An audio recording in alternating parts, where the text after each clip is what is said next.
Yep.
Hey everybody, and welcome to the NSC Youth Championship. We are here for the 12 and 13-year-old division. We had an absolutely amazing competition for the 10 and 11-year-olds, and the 12 and 13 promises to be just the same. We are going to see our top 10 boys and girls who qualified yesterday in the semifinals take on our speed, hybrid, and burnout courses here today. Should be very, very exciting.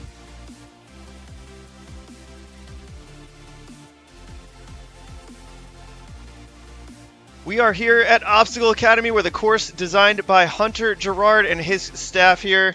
They've done a really good job pushing these athletes. We saw some really challenging obstacles. Athletes will run very similar courses, maybe a couple of adjustments. One add-on to the burnout course or the hybrid course on the men's side. And it should be a lot of fun today. We're going to start things off with the girls division, followed by the boys division.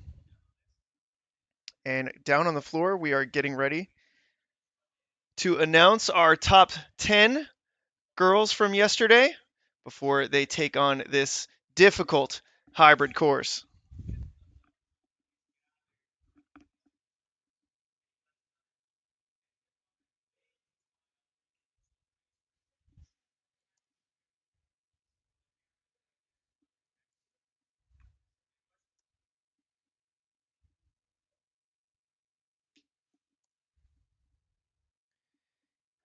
And before we get started, here is a quick look at our top 10 from yesterday.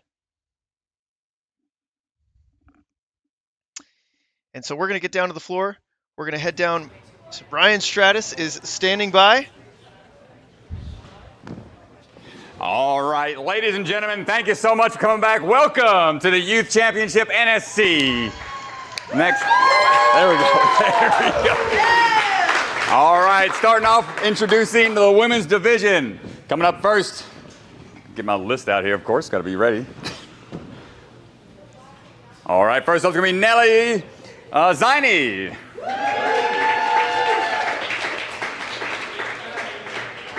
Followed by Mila Getting. Then we've got Annabelle Couts. Malone Cantor.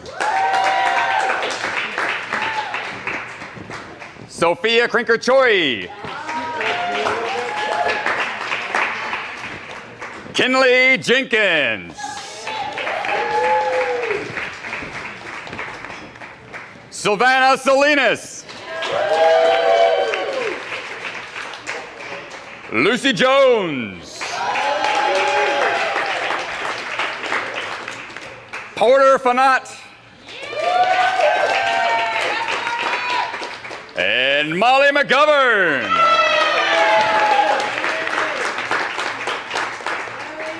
And there's your top 10 finalists, ladies and gentlemen. Hold here for a second, get all your photo opportunities. We've got some exciting runs yet to come. Starting things off in the hybrid. There we we go, ladies and gentlemen, getting things started in just a bit. Here we go, Mr. Swan. Well, here's a look at how our NSC Youth Championship is going to go. Athletes will run 3 courses: speed, hybrid, and burnout. Athletes will be given points based on placement in each course. First place will get 10, second place will get 9, 8, 7, and so forth.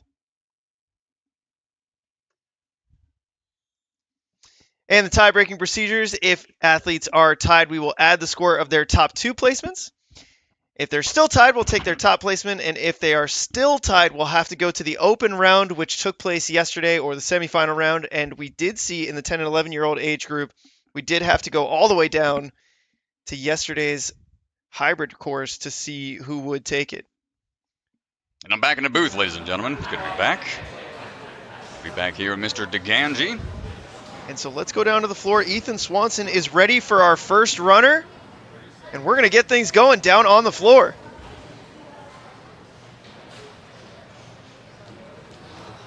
All right, Nelly Ziny getting ready to go. Athlete coming out of Movement Lab, Ohio. It's good to see a couple Movement Lab athletes out here. We've seen some from the West Coast, and we've got some from Ohio. Nelly on the move, hybrid run on the way, swinging through, attacking the Mountaineer.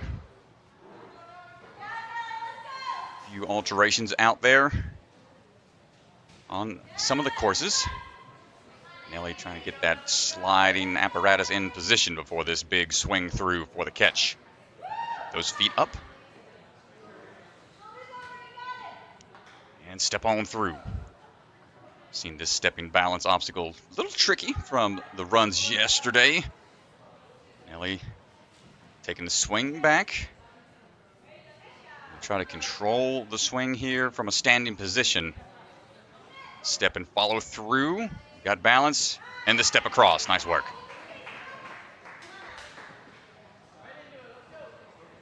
Looking for the swing through on the boards. Yeah, one thing I'm always interested to see, especially with these early runners, the athletes have already run this course yesterday. So how does it shake out? Do they look a little more confident than they did yesterday? A little faster, perhaps, to the crux point? There you go, climbing up onto that board. Yeah, you get a little confidence out there just from knowing you ran through the course the day before. So we'll see if that affects their runs at all, if they perform a little bit better. Think that would be the case, but sometimes having the extra pressure of being in the finals, hold it. Nice job calming that balance down. Nelly working through, heading on over to the ring ascent. Or taking on this pendulum that's been a problem all weekend long. There's Nelly's bio that she started doing ninja back when she was 7 and had her birthday back at Movement Lab, Ohio. Now, 12 years old, been doing ninja ever since. Let's check the tech here on this swing through. They have to utilize that coin slot. Hands on the inside. Hold on tight. We had the hand placement correct, but the drop is really intense. Climbing back up. Got to wait that 10 seconds for the reset time to expire. Take a second to chalk up, catch your breath a little bit before attempting it another time.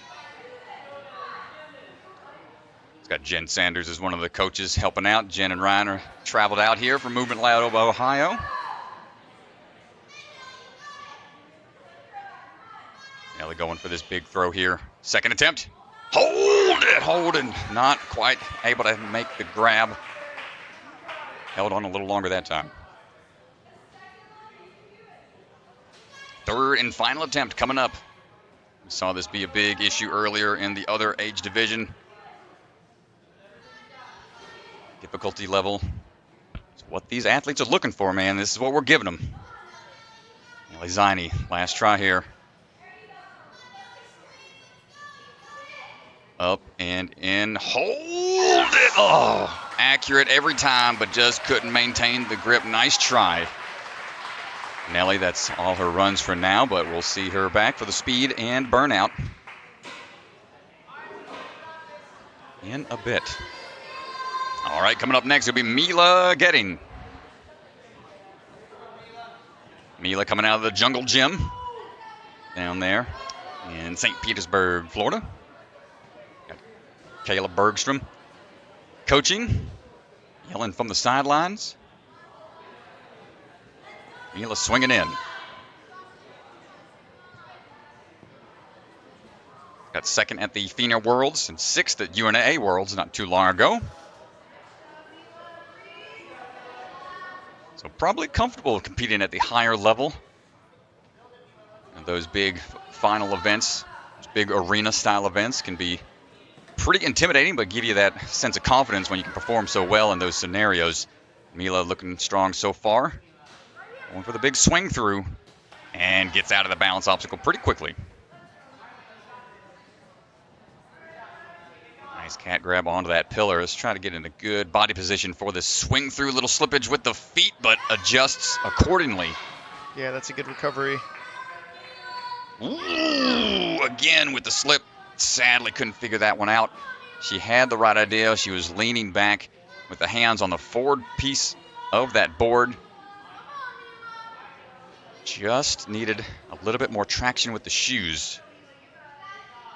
It's tough to achieve on these truss padding pieces. Here we go again.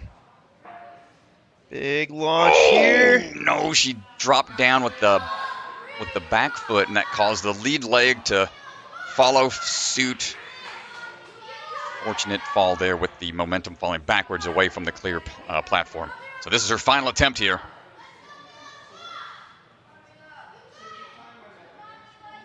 I have to try to calm this down. Yeah, it's always tough when you get to your third attempt. Adrenaline starts to spike. Big pull. Nice job. Just had to really commit to the two-handed throw. Good landing there. Great balance. That's a great recovery. Yeah, you just got to shake off those last two falls. You know, be happy that you got through it, and it's all said and done. But now you've got more to do here. Don't let the falls get in your head, Mila. Chalking up a little bit. The biggest thing, especially with an obstacle that's this difficult, if you can really put this obstacle together and get the catch, that could really separate your run. Oh, nice job maintaining the grip. Looking for that sideways throw. And gets the dismount. Excellent work. We'll chalk up and try this. Good luck, Chuck. Nunchuck drop.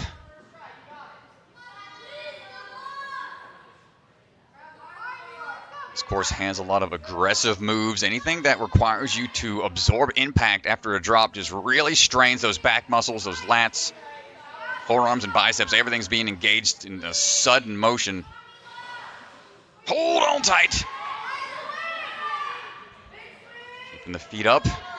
Really low on the bar here. We got to get there. Twist and throw. Nice use of the legs to be able to lift up and maintain that center of gravity in a swinging motion, not losing any of that swing on that huge pendulum. Yeah, well, that's huge right there. After taking those two fails earlier on. Well, she's got less than 5 seconds now. She can't grab on the first, but not able to get there. That's going to do it for her run. Mila, nice try on the hybrid.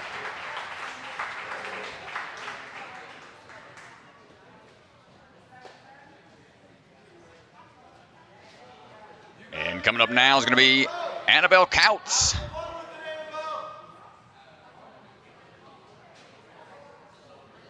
Annabelle coming out of the 6:05 Ninja. All the way out in Sioux Falls, South Dakota. Heading on up into that Mountaineer. Just shimmying on over. See what we decide to do here. Going to go for the turn. Trying to get this little structure out the way. You're going to go with that one-handed reach and jump on out after that.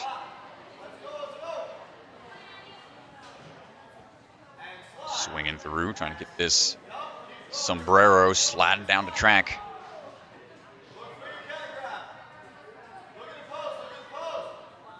Working her way through. Find the timing here. It's a tough move. Yeah, as you slide over, your hips start to go in a different direction. She's able to figure it out. Yeah, took a couple extra swings there. But safely. Ooh, my goodness. goodness, that was a scary fall, but she just walks it off. Heads right back to that platform. Whew, man, going head over heels like that, be a little intimidating, but Annabelle not looking too shooken up by it.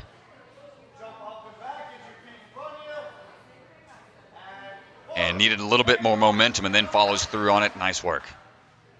Well, I'd have been out for a whole week. Falling like that, man. These kids are something else. Annabelle going on to that cat grab. Yeah, that was a really nice recovery. Was slipping down a bit, though. Little wide on the swing. Can only grab. Yeah, it's going to just go ahead and reset. Not going to waste any energy on a off-angle swing.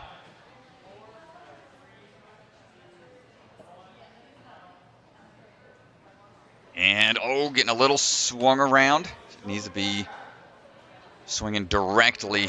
There we go, directly onto the pillar.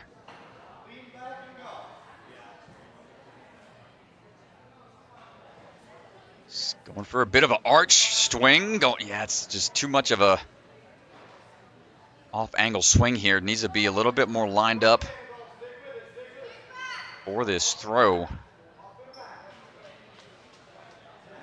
Annabelle still a little wide. That's going to swing her back and forth, but going to test that grip here.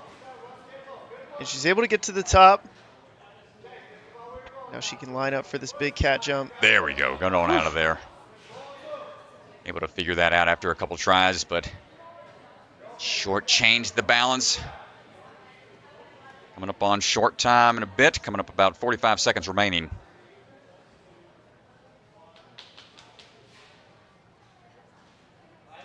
Here we go again. Yeah, just right on the ledge again with her toes. Yeah, this is a fine balance because you don't want to swing too hard, otherwise you'll overshoot or all your momentum will carry you forward. Sticking no, just a step back and tough break for Annabelle Kautz. Unfortunate, had a couple of rough falls earlier on in the course, and that might have affected the accuracy required for that one specific obstacle there.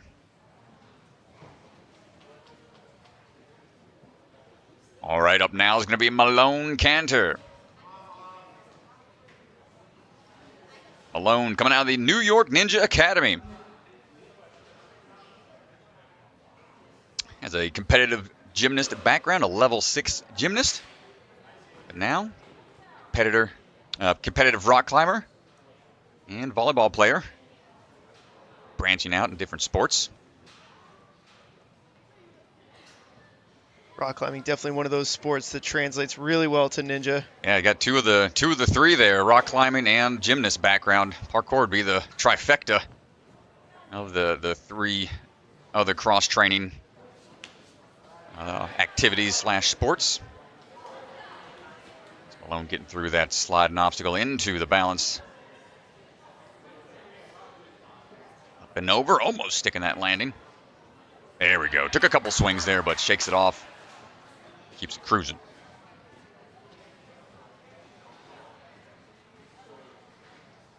Malone did really well yesterday. Made it through the coin slot. Ended up 4th overall in the hybrid. Climbing up pretty high here. Needs to figure out this swing. Yeah, off-axis attack. Yeah, needs to go back and climb up. Wants to line up a little bit more.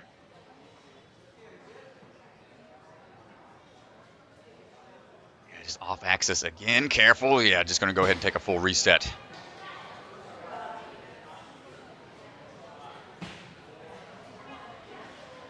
Says in her bio that she's really hoping to make it out to the USAC Youth Nationals in her climbing career. Always awesome to see young athletes chasing big goals like that.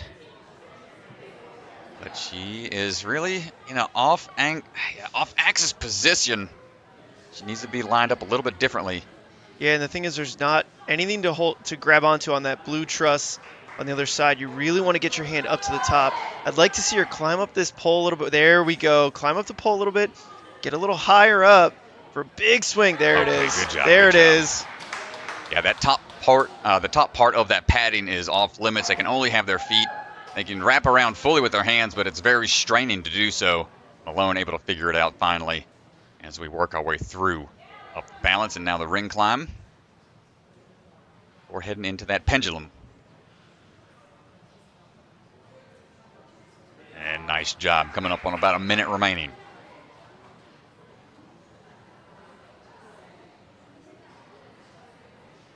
Well, she was able to catch this yesterday. And just knowing how difficult this obstacle in particular is here, this is going to be such a difference maker for the girls on this course. Hand popped out for a hot second there, but she maintained the grip. Demonstrating some climbing strength, perhaps. Yeah, no way, dude. That's no doubt about that.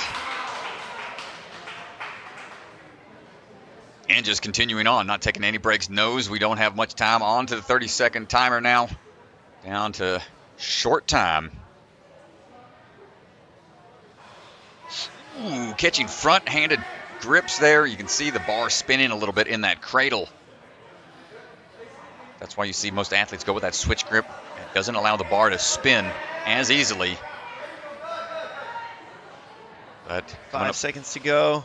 Oh, man, yeah, just going to drop on down. That's going to do it for Malone Cantor. Nice try.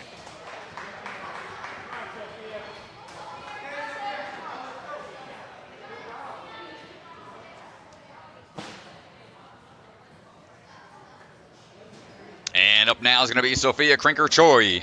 Another Krinker-Choi. We saw her sister compete in the 10 and 11-year-old division. Did very well. Yeah, traveled all the way from Movement Lab San Dimas out in California. And swinging into action on the way right now. Arnold Hernandez, one of her coaches out of the Movement Lab out there on the West Coast. Swinging her way through onto that sliding sombrero.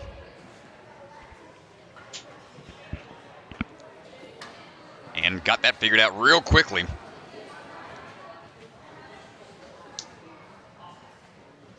Now just trying to find that rhythm onto the balance. Nice work.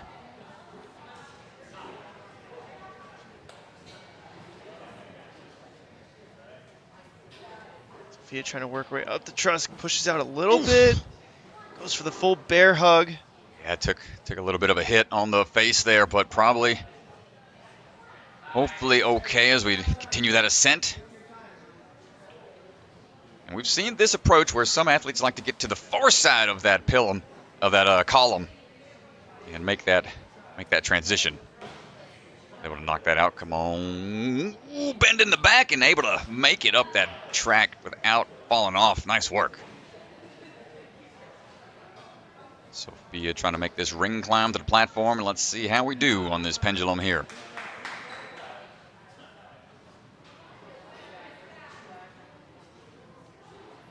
Peter A&W Jr. was a semifinalist when she was on that show back in season 3, last season that they had. Sophia looking for the coin slot. Nice hang time there. Had plenty of hang time to be able to find that hand placement. Gets that transition. Working her way around to the front side to make that dismount a little easier for her. Nice work, Sophia. Shaking out a little bit before moving on. Definitely happy to make that catch right there. That's such a scary obstacle. Yeah, especially to knock it out on the first try. You don't have to do a bunch of repeat laches and building up that momentum, because you have to save it for this huge drop coming up on this swinging nunchuck. Pop it up and out. Hold on tight. My goodness. That is the big drop that we're talking about. Jan, she was able to keep her feet up, but can she build enough swing here to get to the dismount platform? Trying to kick up when she can, and there we go. Nice work. Just now under a minute remaining.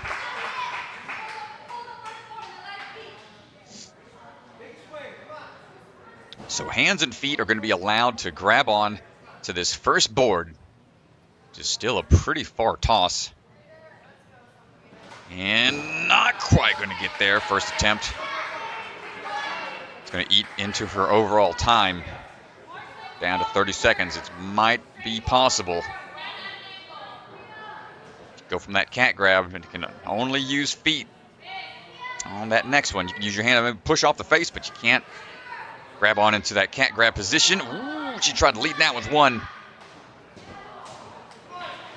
Not going to get it on the second try, and that's unfortunate. Going to be all her time. She might have like 5 seconds to give it another go.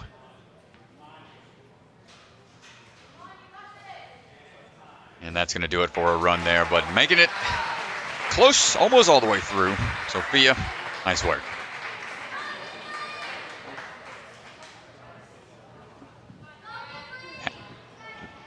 And halfway through our run order, that's going to be a good run for Sophia, putting her into first right now. Quickly to that point. Now we have Kinley Jenkins coming up onto the start platform. And away we go.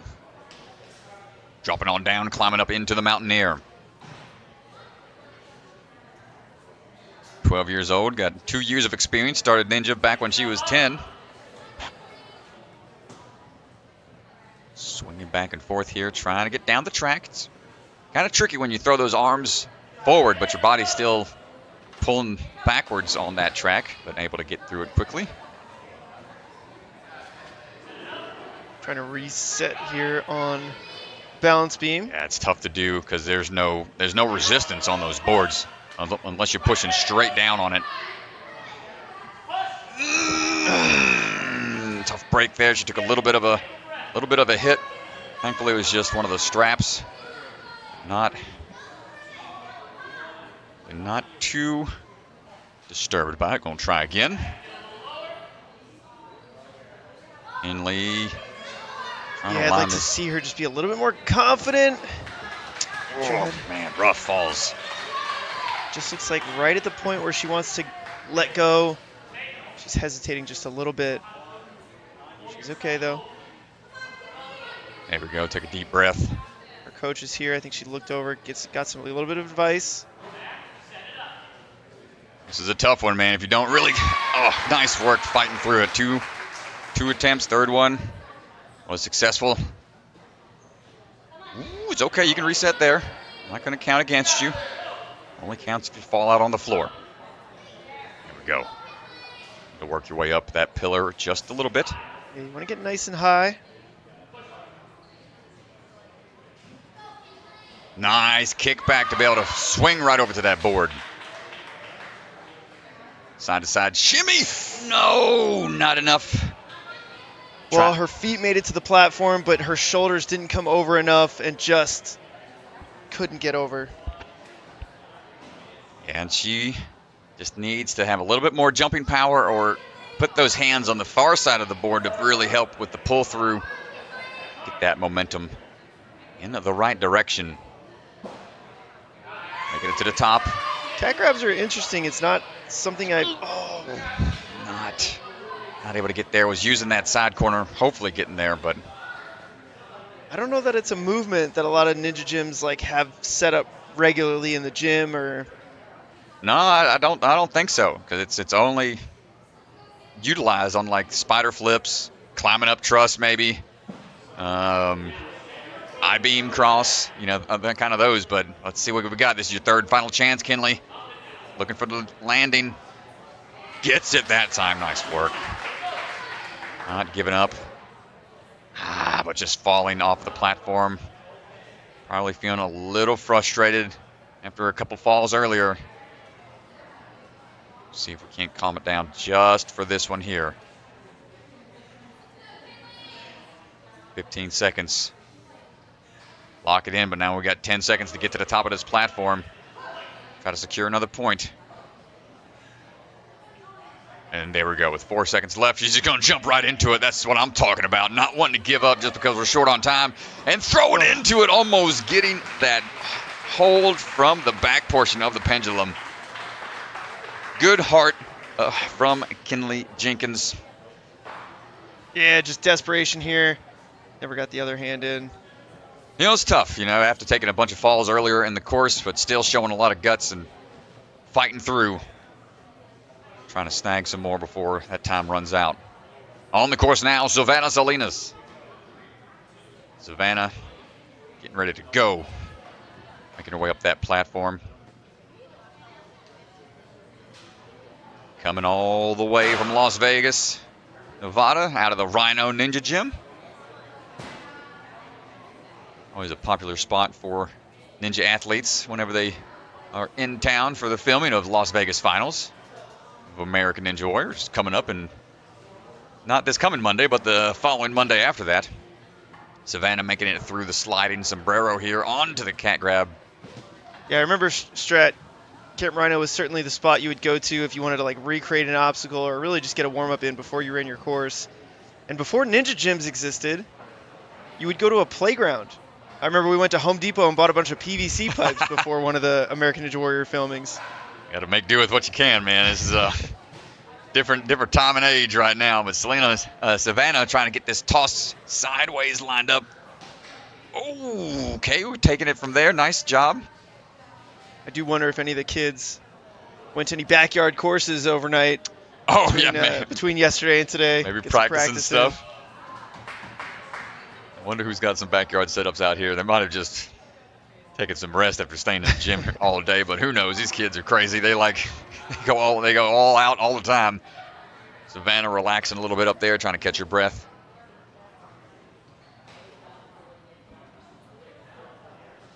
Here we go for the big toss in to the coin slot.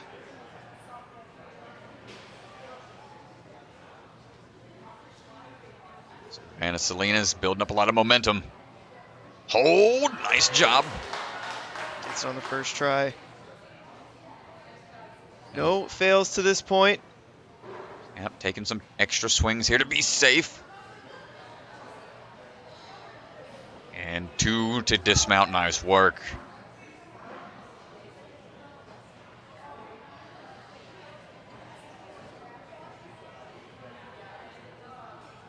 And here we go for this dropping nunchuck. Well, Savannah actually didn't catch that yesterday, the coin slot. Oh, so this is the first time attempt here.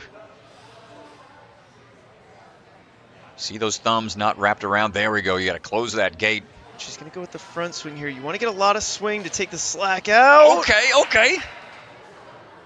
Wow, she's able to keep the feet up. That demonstrates a lot of strength right there. Great job. Oh, no, loses the glasses, I think. Okay, there we go. Sam. This isn't like A&W Strat. It's not like if it falls in the water, you can't get it back. Gone forever. All right, coming up on about 30 seconds remaining. We've got to get that swing built up for this next cat grab. 2-on-1 for that ring, and hold on tight. There we go. We have to tic-tac off of this wall. That means a foot at the base. Then go from there to that yellow bar. Well, here we go, Strat. We might see our first clear on the women's course. No! My goodness, that was it. That could have been it. She just needed one more swing to steady herself. And it's going to be tough with only about 5 seconds by the time she gets on those rings. Oh, man, that was so close. And that's going to be her time. Oh, wow, and just took her first miss at the very tail end of the run. Nice job, Savannah Salinas. Let's have a look. Makes the tack, and let's look at the catch here. Yeah, just takes that one backswing and then decides to go right away and just shortchanges it a little bit.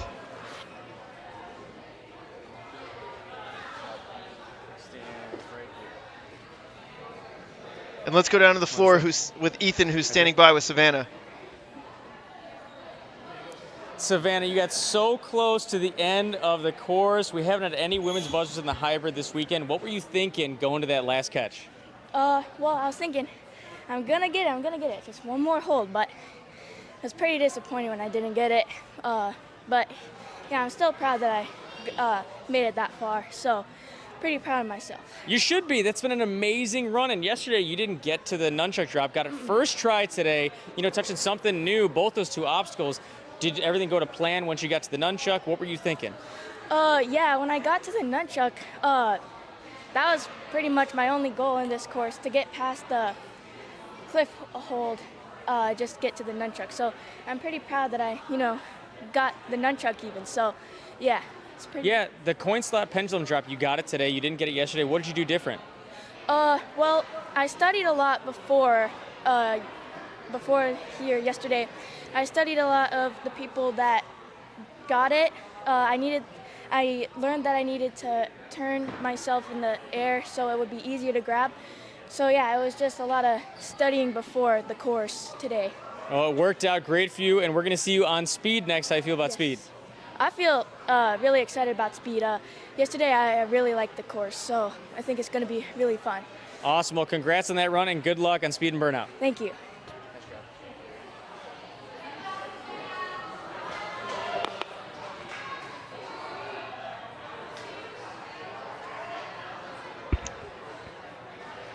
All right, up next, we got on the platform standing by, Lucy Jones. Lucy coming out of the Obstacle Academy. Another hometown athlete here, home gym. Not that much of an advantage. Might be comfortable being in a familiar environment, but all of these courses are going to be different. Never faced before by these athletes. Lucy did really well yesterday, second place on the hybrid. So she got pretty deep into the course. Knows how to pace herself. Ooh. Nice transition around that pillar. Up and over, gonna step on out and keep on moving through. Fun fact about Lucy, says she sings in the elite choir at her middle school. Very cool, and a quick parkour transition out of there. I tried out for choir back in middle school as well, but only did that to get out of class for an hour. I got promptly yelled at by the choir instructor, and I learned my lesson never to do that again. They didn't want a deep baritone like yours, huh? Boy, in middle school, you think I sounded like this? I do. No, I did not. I did not get that voice for a while. But Lucy Jones looking for this coin slot here coming up. Up and in, plenty of hang time. Nice job, Lucy. Good swing with the legs to keep her momentum. You can see as soon as she caught, she kind of whipped her legs around to keep the swing going. And just transitions right away into that bar drop. Doesn't want to take too long of a break here. This is what we saw yesterday. She was just so impressive through the first 7 obstacles. See if she can figure out this flying chuck here today. Keeps her hands close together. Hold tight. Nice work. That's a smart move. A little risky, though, because you can see where she's so choked up high on that bar. There we go. Going to lower her hands a little bit. Make sure we got the swing momentum built up, and there it is. Yeah, I mean, she was not able to get that yesterday, so a huge victory there. Moving on into this cat grab move.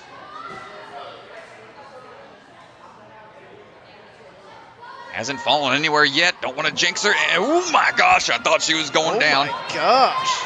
Good save. Did she go for a reach there? I think she just hesitated on the full transition. I don't know. Is she gonna try to static it? Nope. Going for a full cat grab. No, and not allowed to grab the back. So had to go back. It was a nice idea. Should be able to, if she stems out like that, might be able to just step off and kick off, but hands aren't allowed to cat grab onto that second beam, and was repeated several times during the rules. But man, when you're running like this and you're having such a great run, that adrenaline sometimes, all that energy goes towards your muscles and lose track of where you're going sometimes. Oh no, off to the side. Lucy's got one more try. One more try and plenty of time here. No need to rush right now. Come on, Lucy, let's get it. Clear this hybrid. One final attempt. Steady yourself here. Oh my goodness, so close, man. But with a great run to that point, fast to that point, that's going to put her in the first place currently with a few runners remaining. Yeah, just not enough on that final jump there. All right, coming up now is going to be Porter Fanat.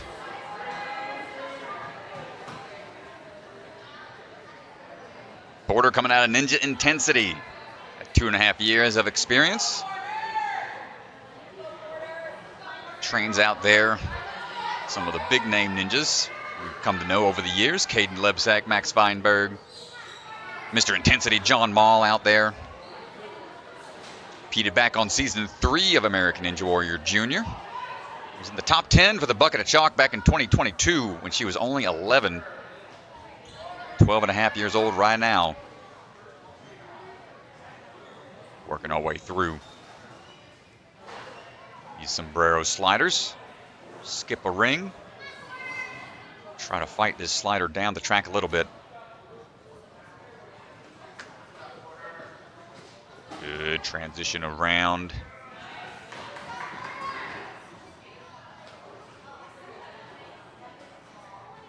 Yeah, another advantage of training in Colorado is certainly the altitude. Oh, yeah. Probably feels like a walk in the park out here, cardio-wise, for Porter. Imagine you recover a lot better as well.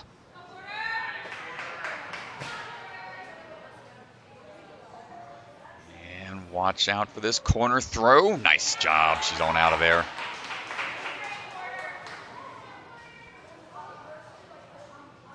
Says one of her passions. Ooh, control it. Nice job. Wow, Strat, I cannot believe she saved that. That was impressive. Well, very cool passion of hers outside of ninjas. Likes to help underprivileged folks, helping out the homeless by donating money and volunteering her time when she can. Porter, definitely appreciate that. Let's see what we got on this coin slot. We're not inserting quarters into this. We're trying to hold on with our hands. Hold tight. No! Peels off. They head back for that first reset.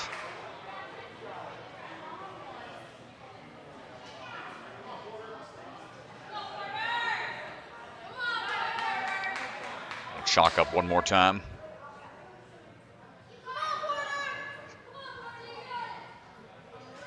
Getting that swing built up again. Looking for this coin slot here. Up and in, gets the grab. And, peels off again, and that is a huge drop. Looks like she has her hands in the right spot. Maybe if she could just leave her hips back just a little bit more.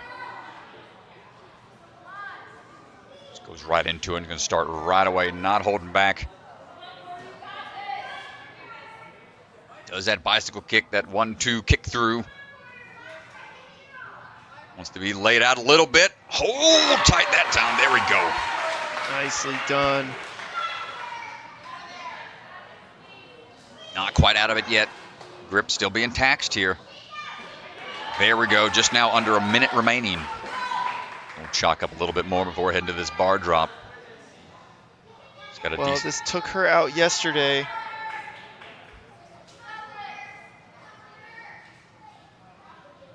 See if she can figure it out here today.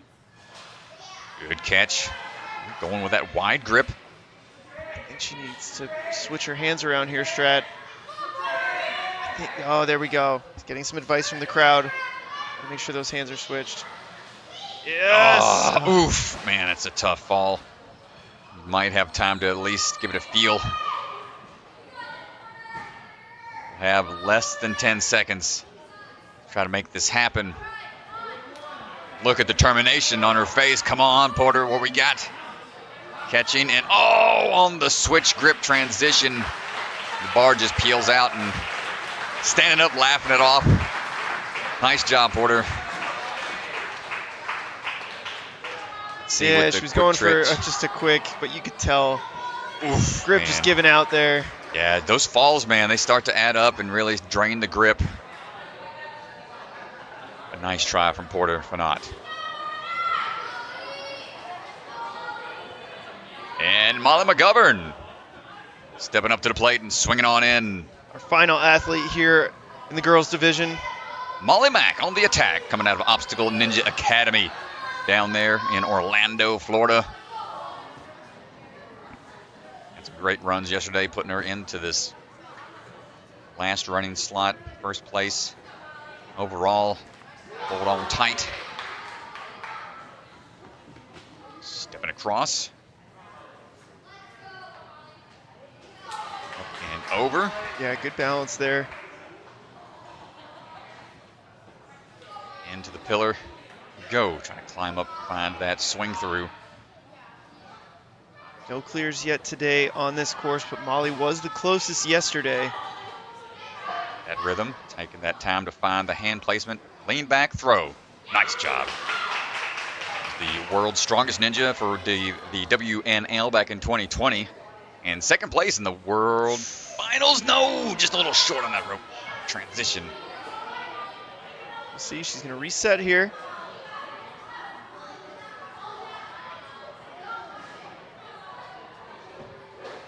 Should be able to adjust. Oh no, you can see the hands on her head, just a little flustered there. It's okay. I think she swung out a little bit more than she was expecting. Here we go, Hush falls over the crowd. Take a couple swings to try to eye the distance. And overshoots it. Unfortunate early exit for Molly. That's going to be a tough fight for the rest of the runs out here, and that's kind of how it goes sometimes in the finals. I do extremely well the first day, but some things happen. Kind of have a tough run after that, but tough break for Molly. There's a look at the overall results right now for the women's division. Yeah, Lucy Jones sitting in first place right now. Sophia Krinker-Choi in second, and Savannah Salinas, your top three right now. Remember, athletes will run all three courses, speed, hybrid, and burnout, and we will add the points across all three. So if you take first in all three, the max score you could get is 30 points. And so we're going to get things going on the men's side. So we're going to have Ryan Stratus head out onto the floor to do our introductions before we get started. I'll be back.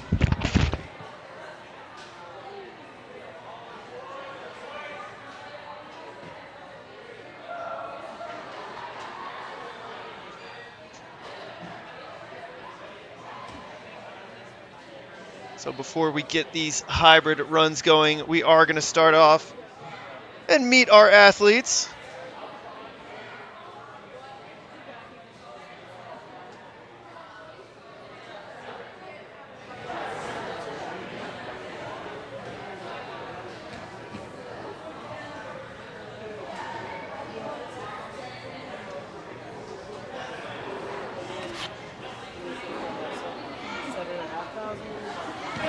And so we're going to toss things down to the floor with Mr. Ryan Stratus, who is standing by.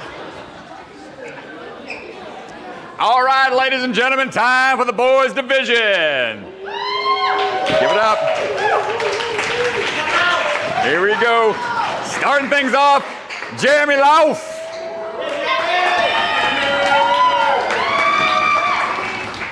Followed by Ryan Colazzi.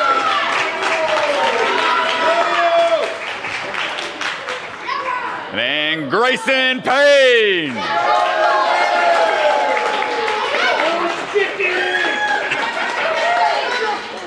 Michael Matthews.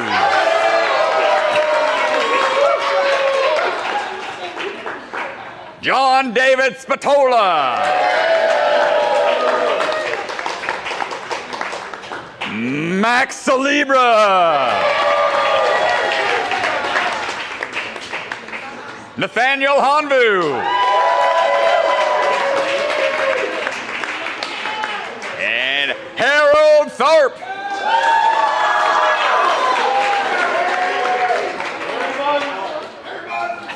And Nick Warren. Last but not least, Charlie Ball.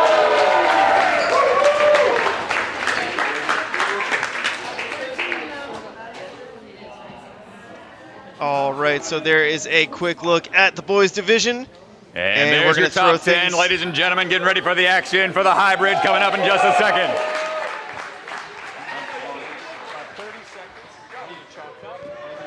So Jeremy Lauf going to start things off for the boys division.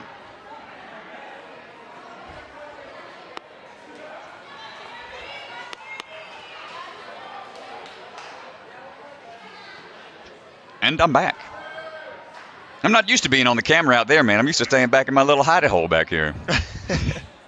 You look good out there, Strat. Thank you, thank you. You look good. Beard's getting long, man. I'm trying to get it to where I can braid it. You know, it's getting a little long and ratty, but here we go. On now to the boys division. Jeremy Loft going to kick things off here. Saw Jeremy competing at the big time Ninja the other weekend. A challenge competition was really pushing the pace out there. He's going for some big moves. Jeremy looking okay right now on the Mountaineer. Trying to transition through, get that swing going back and forth. Whew, taking it to the side of the pillar. Tough to be the first runner in the group. And Jeremy gets through the balance there. Yeah, not really letting that affect him too much. He's stepping up, swinging through. Jeremy's really a strategist. He really likes to analyze the course and go through every detail and think things through. So I don't think his plan would change too much having seen other people go. So whew, nice attack there, just sticking that landing and then going right into the climb. It's looking really smooth so far. This obstacle gave him a little bit of trouble yesterday.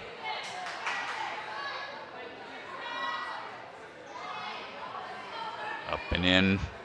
Hold tight. Excellent catch there. Staying fully laid out. Moving in. Going to jump it back. And stick the landing. Quick time. 1:15 to this point. 3 obstacles to go. Come on, Jeremy. Breathing well.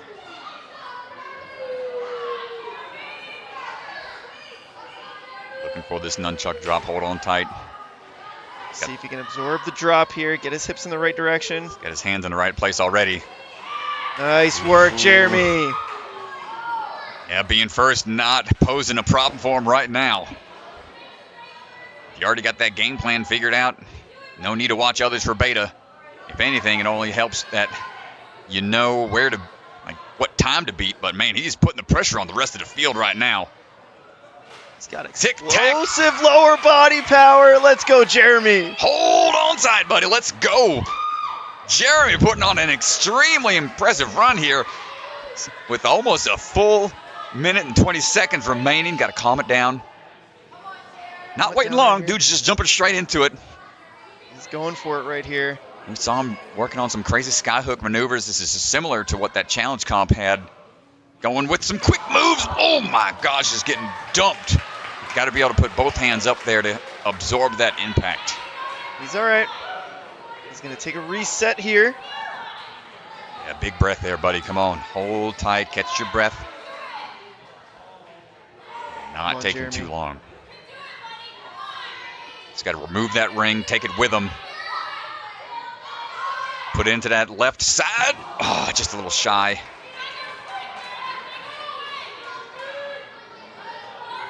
One final attempt.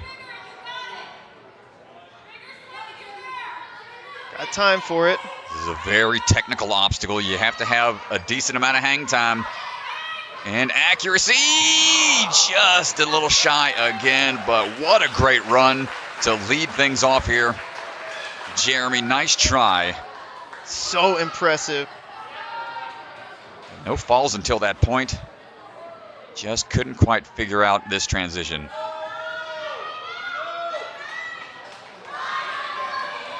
That's a tough move, man. That is a crazy obstacle. Well, let's go down to the floor real quick with Ethan Swanson, who's standing by with Jeremy.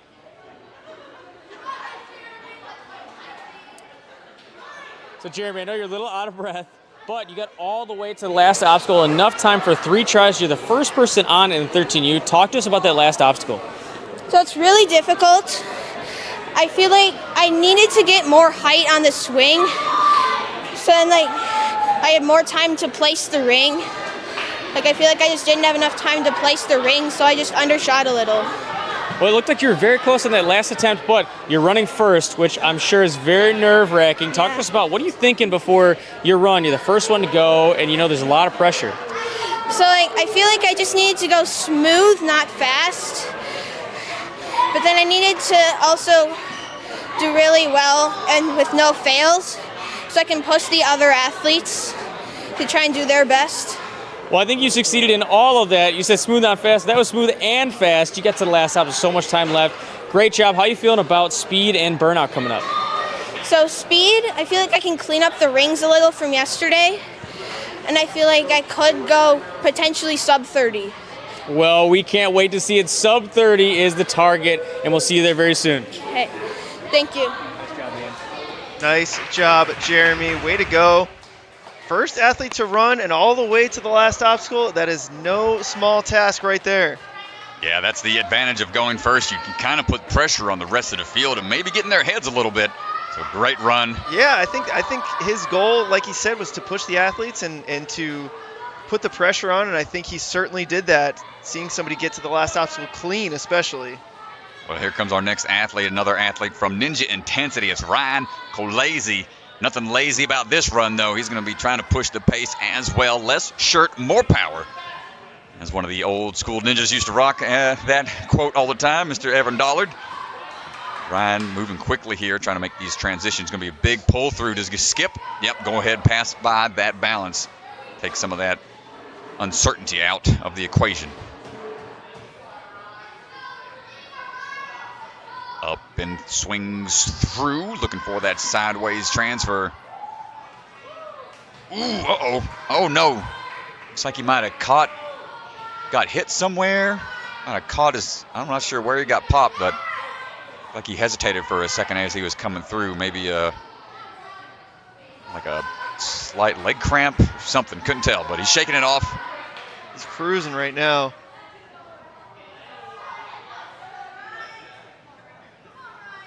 Looking for this line drive into the coin slot. Excellent catch, Ryan. It's on the first swing there. Up and in, my goodness, dude. Oh, man, yeah, you can see him might have tweaked his back a little bit. Swan over there chuckling at him. I think he's like, oh, my back. But he's okay. He's fighting through the pain. These athletes leave it all out on the course, man. They are not holding back. Oh, my gosh, doing that forward throw to get the bar out of its cradle. Athletes are cruising right now. Sticking the landing. Trying to catch his breath. 1 minute, 50 seconds to this point.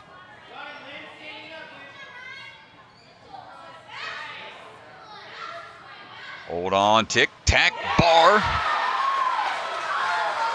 Up and in. And great catch. Oh, a pretty unique handhold. I'm not sure if you noticed that or well. He did like an overcling, grabbing onto the apparatus above that would be the hardware, as they call it, and that's out of bounds. But with the overreach, the overcling, that actually worked out to his advantage. Yeah, that's pretty good. Here we go, up and in. No, my gosh, that is so aggressive of a drop, man. You gotta really be aggressive drop. Got to be so fast with that transition. We saw in the 10 and 11-year-olds, Brandon Avila was able to stick it, but he peeled out to one hand, and oh boy, it was close. Second attempt here. Come on, Ryan. Throw and go! Not going to get it on his second attempt. He's going to shake it off a little bit.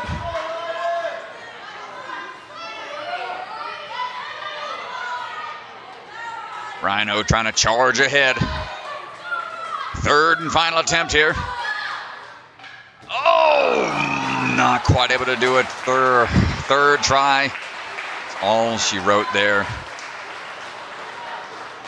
This is that first attempt right here. It was so close. Oh, just man. Not able to take the drop. Such a technical obstacle.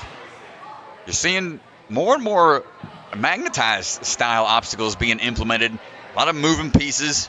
Some crazy stuff being thrown in the mix nowadays. Well, that's only our first two runners here on the boys division. 2 for 2 to the last obstacle. I don't know. Gosh, man, yeah. I wonder if these course designers are getting a little nervous out there, shaking bullets. in their boots. Hunters behind the camera probably punching air right now off scene. Grayson Payne on the move right now. Grayson coming out of the Conqueror Ninja gyms. Started Ninja back when he was 6 years old, so got a lot of experience already. And falling forwards, we're okay. He looks good. I think he's okay. Yeah, he's moving forwards. Nice job. It didn't touch. Judges out on the floor had multiple eyes on that position as we swing into that next transition.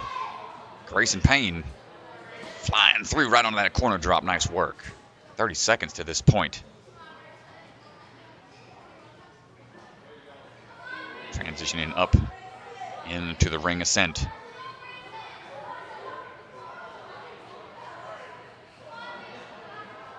Quickly to this obstacle here. Emphasis on quickly.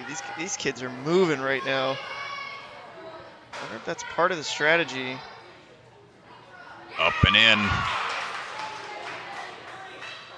Well, you know, every athlete sees the one before him, seeing how far and fast they got. It's got to be, it's like opening up the floodgates for motivation. Like, okay, well, got to be accurate and fast all the way through. No hiccups allowed. Turn it around. This has been the other tough obstacle. Not for these athletes. They're staying strong here. Really figured out the beta on that drop.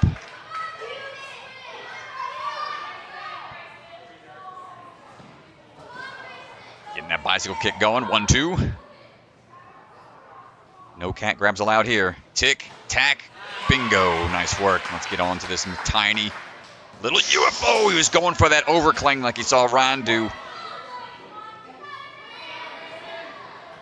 Which might work if you actually have the accuracy for that far piece, but still a big risk. Tiny hold. Doesn't cooperate too much. And still got to get through that tic-tac.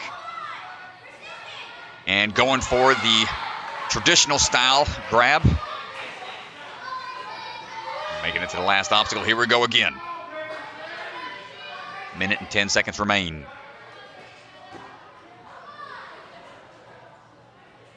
Well, you got to take the ring, get it to the other side, and then absorb the drop. First attempt. Oh, man, he had a great approach. He turned his body midair facing that ring. I believe he was going to try to grab it and pull it behind his head in order to lock it in and be ready for that drop. You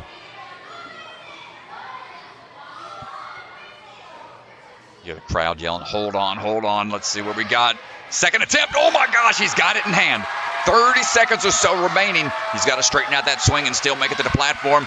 Are we going to see it clear today? There it is. Let's go, Grayson Payne. Oh, my gosh. So hype, he just jumps out of frame.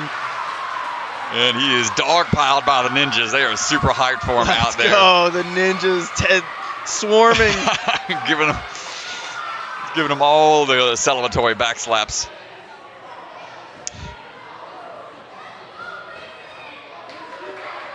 Great job, Grayson. My goodness.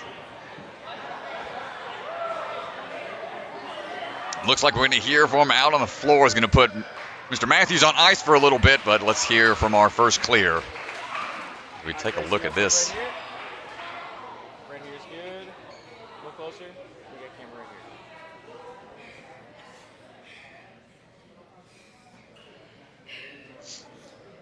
So we've got a new obstacle on the course, and you're the first athlete to beat it. Talk us through how that obstacle went for you. I think it went pretty good. The first time, I just didn't get the ring high enough. The second time, I really made sure to get it on. So I think that's why I did differently. Yeah, and you had one fall getting to that obstacle. You know, that fall earlier, did that put on a lot more pressure when you got to that obstacle? I mean, how does that affect your run? Yeah, I definitely put on more pressure because I knew I had to get that obstacle if I wanted to get it first.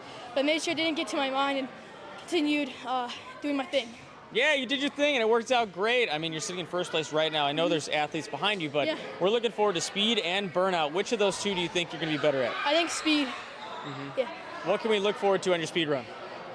Definitely trying to make sure I make efficient moves and, yeah, get it done. Awesome. We'll see you there very shortly. Congrats. Thank you. Nice job, man.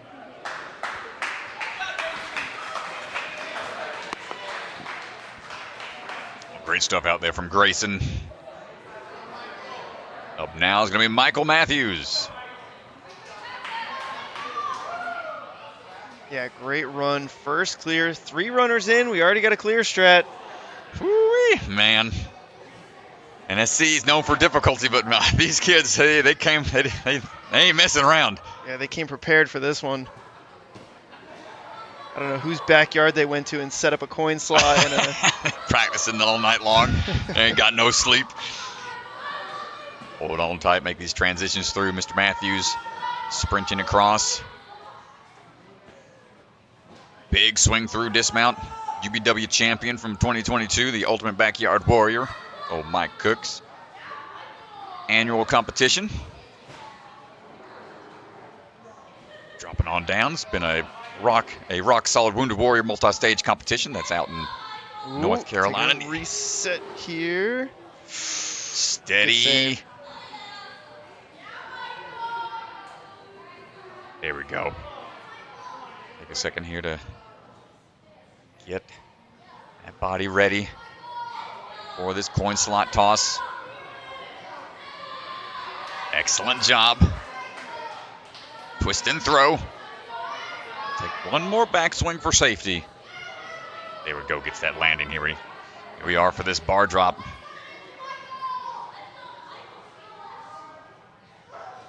Says he's also a roller coaster historian.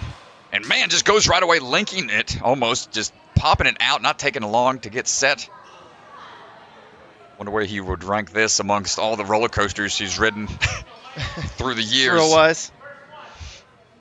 Up and in.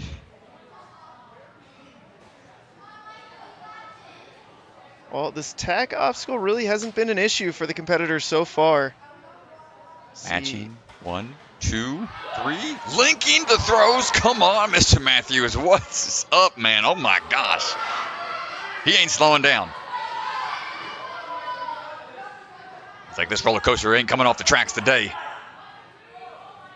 Up and in. First attempt. Getting a little bit more. Ah, not quite there. Gotta reset that obstacle. Everything's good to go. 2 seconds to spare. Great job, Obstacle Academy crew. Sure things are set and ready. Mr. Matthews, of course, not going to wait too much longer beyond that reset time. Wants to get right back to it. Oh, oof. Man, coming down, shake off that hand. It's got to go one more again.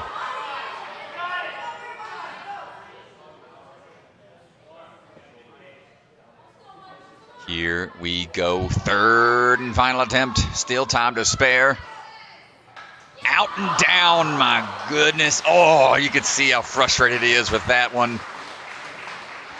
But man, what a great run from Mr. Matthews.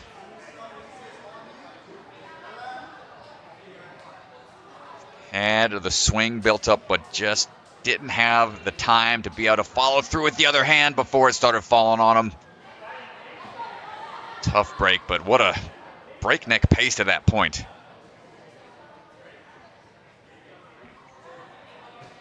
And on the start line right now, John David Spatola, the dude, getting ready to roll into that course, trying to find that rhythm. Come on, Mr. John David. Making his way across quickly through. Wow, just hopping across. The pace is every athlete knows they got to go a little bit faster than the previous athlete. It's getting faster and faster out here.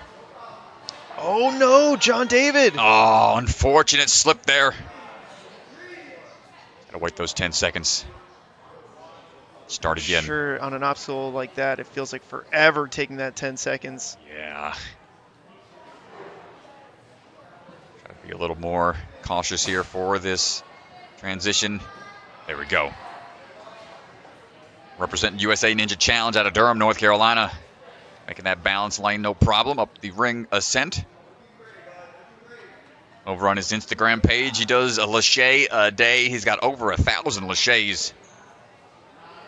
He does on a daily basis in multiple ways, but let's add this one to the book. No problem on the coin slot. And gets the dismount. All those laches every day, definitely paying off there.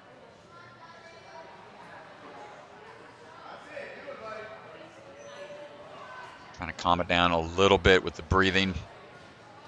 Taking a second to think about it. He was one of our clears yesterday. He did it clean. Fortunately, not that way today, but it's off axis a little bit.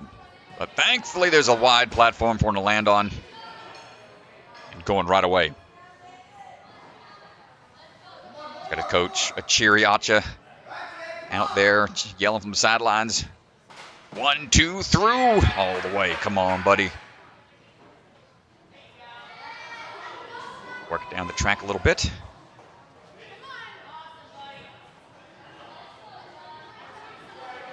Well, this is big because a lot of the athletes in front of him have gotten to this clean. So because he's taken the fail, he is sitting at the bottom of the leaderboard still. Seeing him visualizing a little bit with that hand placement. And a wise decision, taking a couple extra seconds there to collect himself. Got a full minute. First attempt coming up. Up and in. Okay, hold on tight, John David. Let's get out of there. Ooh, a little off axis. Needs to dial it in. Corner piece, and there's the buzzer, almost taking that whole stanchion with him. Wow, and just shoots to the top of the leaderboard with that performance. Oh, dude, yeah. Oh, man, that one slip up earlier in the course was unfazed by it. I think we're going to hear from him out on the floor real quick, Mr. Spatola. The dude, nice job. Yeah, let's go down to the floor with John David. Unbelievable run. You got a buzzer. You had one fall pretty early in the course. Kind of a shocker. What goes through your head when that happens? Honestly, I was kind of in my head. I just had thought through that obstacle so many times that I kind of hesitated for a second. And, you know, once that fall happened, I was like, I got to go all out. So I just went as fast as I could, so took some risks to make up the time, and ended up working out. So, yeah. Yeah, and so you got to the last obstacle with a lot of time left, but falls are the most important, right? And so when you got there, you knew some athletes had gotten there with no falls, so it was so important to finish the course. Was any of that going through your head? Did you know you had to clear? I had watched a couple athletes try it before, and it was pretty nice because of how many times I was visualizing the move.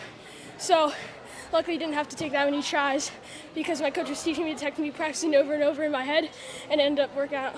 It worked out pretty good. And now you're sitting in first place after the hybrid. Really? There are a couple runners left, so we'll see how that stands, but we have the speed and the burnout. What are you looking forward to most?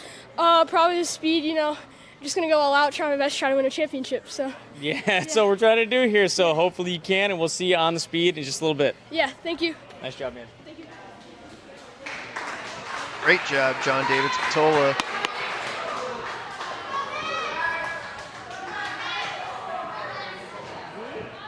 Shoots up to the top of the leaderboard, and up next, it's going to be Max Celebra. Max on the attack here, coming out of Jungle Gym in St. Petersburg, Florida. Got Caleb Bergstrom as his coach down there. Max going with that reach out, rocking that NSC t-shirt. This goes by the Cadet Ninja. Hoping to be the president one day. He's going to be putting in for the presidency run at some point in time down the line.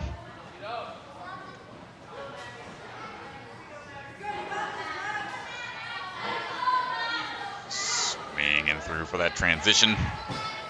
Well, Max gave us a really big scare on this obstacle yesterday. Failed it twice. He is looking to keep right on the first try there. Nicely done. Yeah, I saw him in the warm-up area. They had a balance beam to practice on, and he positioned it next to the truss to drop down from the nunchucks, so even a harder dismount.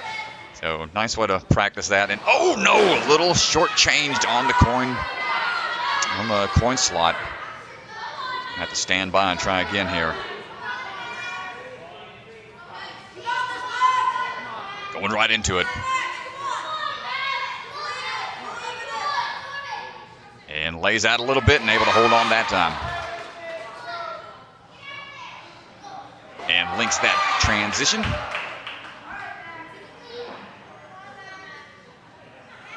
These athletes not taking any rest before these obstacles. Yeah, and to be able to pop that bar off after just a slight backswing and two swings to swing on throughout it. Nice job, Max.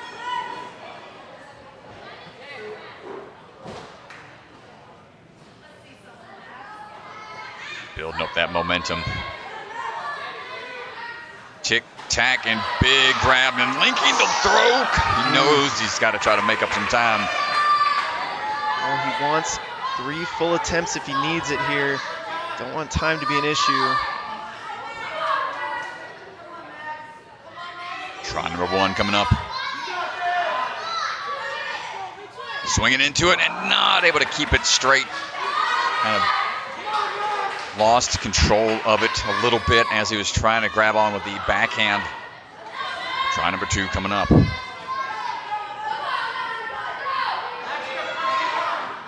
Well, he knows he's got the time now, so nothing left to do but make this grab. You can rest as long as you want.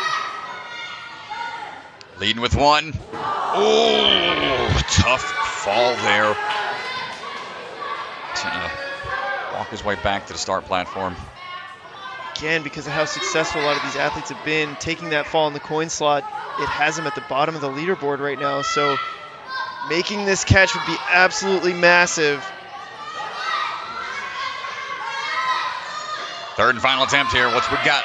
Come on, Max. Up and in and not able to get there. Tough break from Mr. Celebra.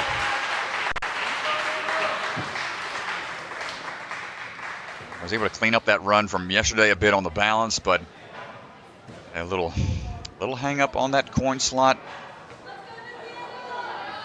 And the accuracy there, just not able to lock it in on that ring transition.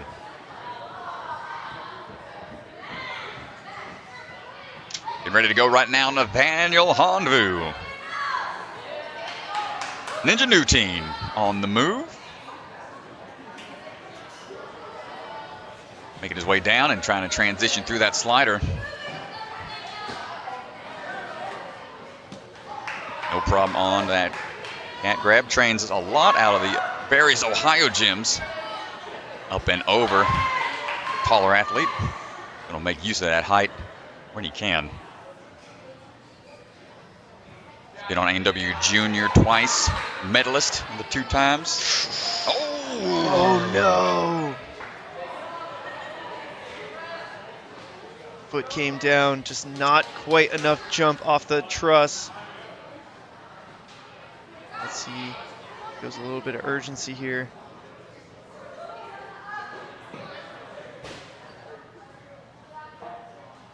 And bigger throw that time, there it is. All right, locked that one in.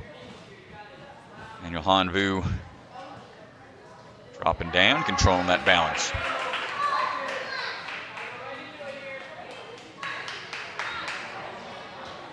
And dropping in immediately for this pendulum swing. Doesn't want to slow down at all. 2 swings and a lot of height, just able to generate a lot of pop off of that front swing. And that's the layout we're talking about, to be able to link those laches. You really want to get an extra arch. Position those hands midair, stretch out for that grab. Switch that grip around. A little quick pop and drop here. Hold on tight.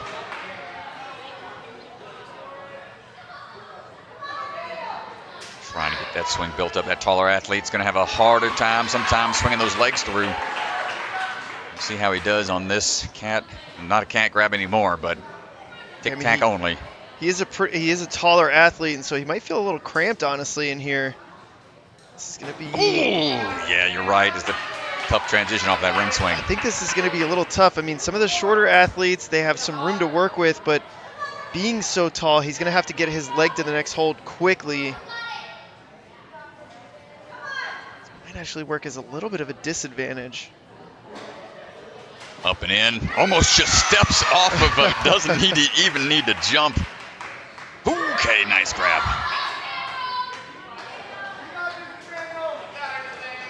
And now down to the last move. It'll shake out just a little bit.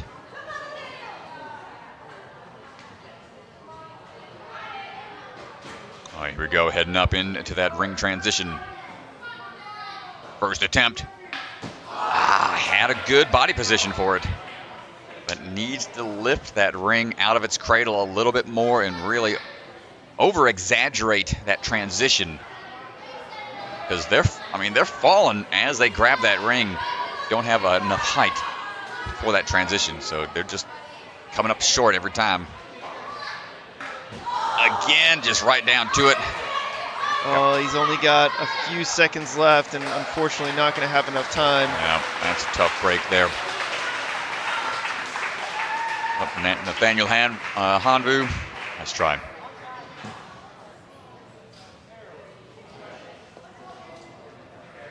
That is one tricky obstacle. Harold Tharp coming up now. Harold on to the move. Coming out of the Obstacle Academy. Have a lot of hometown support.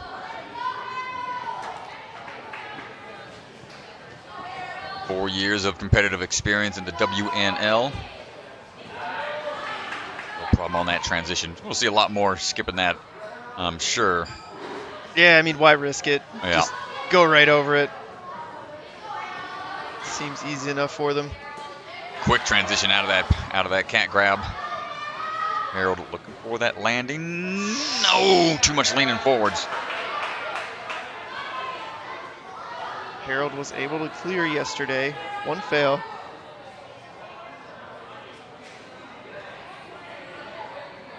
Trying again. There it is.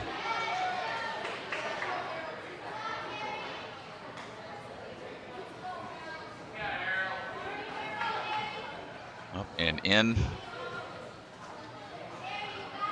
I was messing around on the course a little bit last night, and of course, first thing I try, I pull the muscle. Didn't warm up at all. That's mistake number one. Harold looking for this sideways toss, maybe doing it like a wing nut. Yeah, he did this a little bit differently, just like he did yesterday. Nice. That wing nut approach. I dig it, okay. Very cool to see. A lot of different styles getting thrown into the mix out there.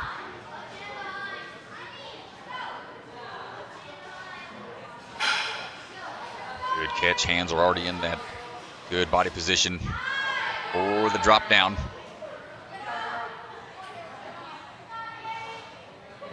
Kick up and go. A lot of swings, a lot of big moves out here on this course.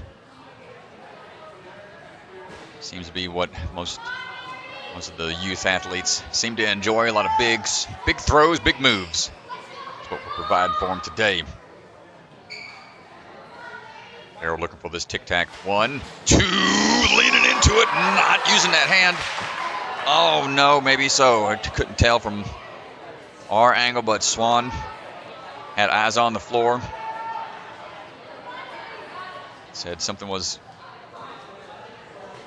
holding him back, so he's got to try this again. And clean that time, even with a linked transition. Nice work. That's right into the next one.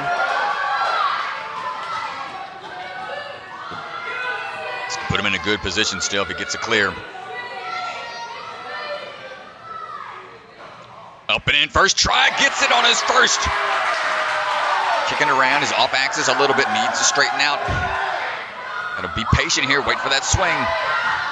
Coming around, plenty of time for the buzzer, and there it is, Harold Tharp putting him into third place. Yeah, nicely done, doesn't panic. Even after a couple of the fails early, still able to lock in this move here.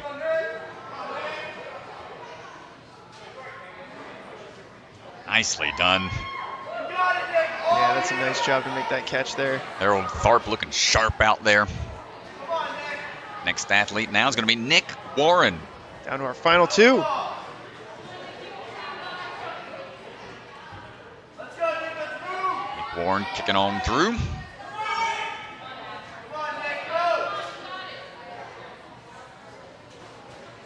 Coming up on the sombrero slider.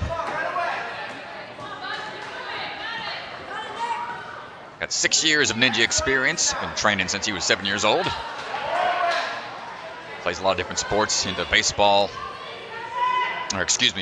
football, and rugby. Not going to tackle anybody out there today, just obstacles. Hold on tight. Using that wingspan to his advantage. He's going to skip that second ring to help get up to that platform a little easier.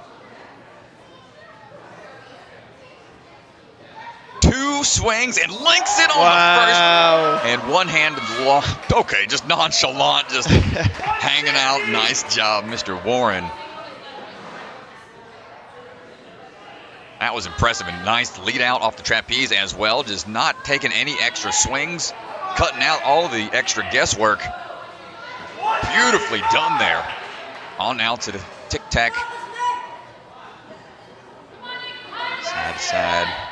And that bar grab. Come on with it, Mr. Warren. 1, 2. Beautifully done. Hold on tight. We're looking at a potential full clear here, Mr. Warren. Heading up to the ring switch. See if he can hit this here on his first try and stay clean on the run. Building up his momentum. Oh my gosh, one in hand, and he's just gonna stick with it. 2 swings for the dismount, 151.1. That is one hyped young man out there, and what is this kid eating, man? One arm grab, one arm swing from these huge drops. Yeah, look at this huge one-arm grab here. Shifts How? it across. He looked comfortable, like didn't even strain. The face didn't look like he would grimace or wince or anything, dude. What? Charlie, you can step down. Dude's got rotator cuffs of steel. Whew. Let's go down to the floor with Ethan Swanson, who is standing by.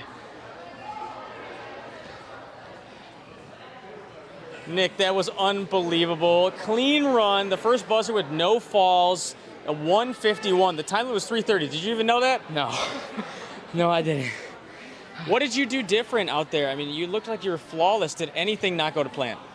No. I think I had a plan at the beginning of the course, stuck to it, and what actually I think made me like go so fast was like all the competition here. It's tough, man.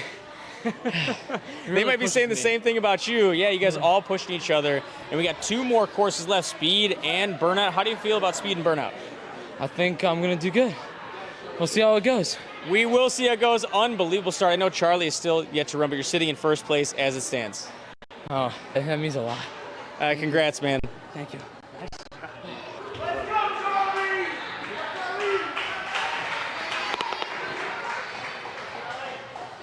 Well, now on to our final runner of the wave. Charlie Ball, our last hybrid runner of the day. Before we move on to the speed round. Charlie Ball getting ready to ball out on the course here. See what we got. Up and into it, moving quick through that first transition into the Mountaineer. A little bit of a slip on the foot, but unfazed by it, wants to keep on cruising. Oh, the pace strat has really picked up. Man, it's cruising here. Sponsored by Monstro, one of their sponsored athletes. Powerful move here. Make quick work. Trains at a next level ninja. Joe Campo and Abby Clark, coaches, training partners, out there trying to get this kid into this coin slot. What do you got, Charlie? Up and in, no problem. He is absolutely cruising right now. And look at the height on that connecting throw, and just immediately, it was like he was looking up at the truss before he even landed. Popping in. Somehow turned into a speed course for these kids. Good grief, sub-minute to this point with 2 obstacles to go. My gosh, dude. What is happening out here, Strat? Insane. Oh my gosh, great tech here. Went with the cross leg tech. It's gonna put him into 5th place. That's crazy that put him into 5th place, and he has to nail this move to move up the leaderboard. You see a full clear here. Come on with it, Charlie. Up and in, hold tight. Twist and go. Watch that corner piece to the buzzer. And 137.7 for Charlie Ball. Incredible run. What did I just watch, Strat? That was the most flawless run we've ever seen. This kid is something else, man. He catches this. You can see it a little bit jarring on the drop, but immediately just twists. Look at his adjustment in the air. If we go back, look at where his head is positioned, all right? Look at his head and his shoulders, and he's a little too close, pulls the head back, but still has the awareness to get the ring in. I mean, that is unbelievable awareness in the air. Man, no joke about that. Great job, Charlie. I think we're going to hear from him out on the floor. Oh, I definitely think we're going to have to go down to Mr. Swanson, down on the floor, standing by with Charlie. Charlie, so Nick ran right before you. Flawless run, 151. You just put up the time. Flawless run, 137. Nick is a great competitor. He's one of my best friends. I knew that I had to really move it. Kind of worried about the last obstacle. I didn't think I had it, but once it dropped, I knew that I had it. Well, I heard, throughout the entire course, your coach, I'm assuming, yelling out a different time than the actual time limit. You must have been right after Nick's run going like, that's the mark to beat, right? Correct. He did it the same thing for Nick, and it was really helpful. Yeah, extremely helpful. So you guys trained together. That must be unbelievable. You guys trained together, pushing each other pretty much every practice? Yeah, 100%. 110%. Well, between the two of you, who do you think is faster on speed courses? He's like very lengthy. He's got a huge wingspan, and not only that, like he's really fast. So I guess we're gonna have to see. Well, you guys are sitting number 1 and number 2 right now, going into the speed course and the burnout left. So we're really excited to see you both compete and battling out for the championship. Thank you. Dude, awesome job, man. Unbelievable run from Charlie Ball. Whew.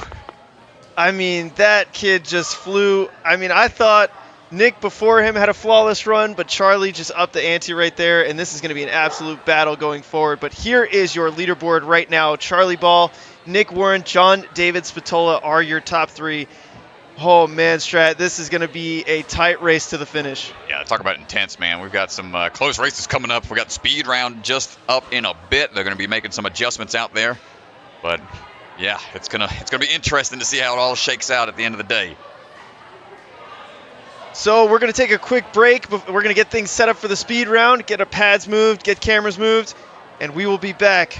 But before we do, let's take a quick thank you to our sponsors, Electric Enzo. Make sure you check out his YouTube channel. He does all kinds of Ninja Warrior content. So if you're a fan of anything Ninja Warrior, make sure you check out Electric Enzo's YouTube. And Silent Ninja.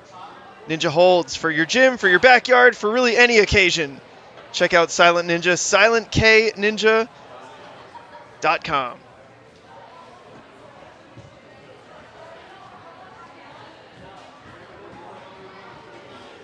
Subscribe to my YouTube channel. If you love Ninja Warrior, you will absolutely love the Electric Enzo YouTube. I post new Ninja Warrior themed videos every week along with a new short every single day.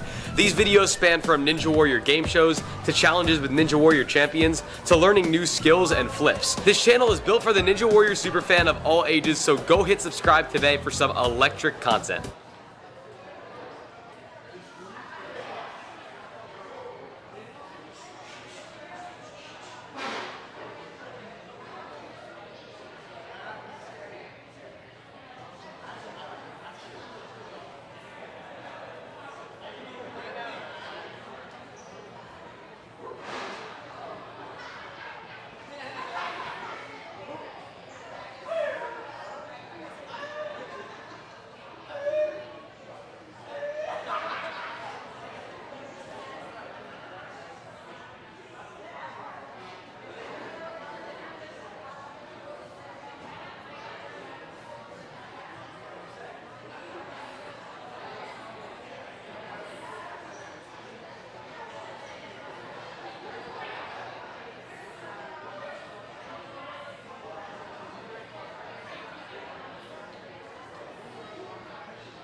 All right, everybody, welcome back.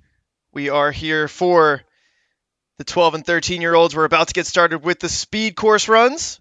Here is a quick look at how the women's leaderboard is.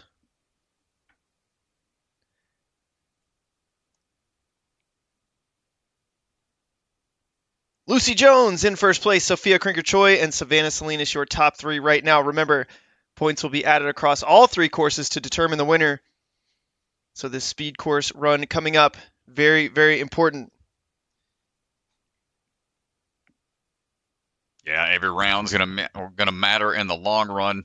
We've seen some athletes have a rough start of the day, able to make a comeback in the next two rounds, and vice versa. We've seen some athletes have two great runs start things off in the hybrid and the speed, but then flounder a little bit in the burnout. So every round is equally as important. So try your best out there no matter where you're at, no matter how you perform. Never know how it's going to pan out in the end. Speed course, slight alterations from the day prior as our athletes are getting geared up. Mr. Swanson out there heading to the start line of things, starting things off with the girls division. And a rare sight of Mr. DeGangi on the camera. Making some last minute adjustments out there. One of the really tough parts of these NSC style competitions is just having the ability to recover mentally from one stage to the next. These courses, they come at you quick and fast and in a hurry. You've got to be able to maintain that composure as you work your way through.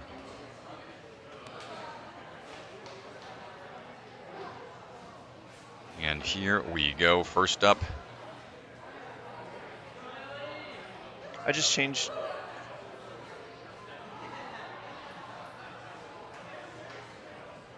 We got Nelly Ziny coming in from Movement Lab, Ohio. Not quite ready yet, but going to be on the start platform standing by.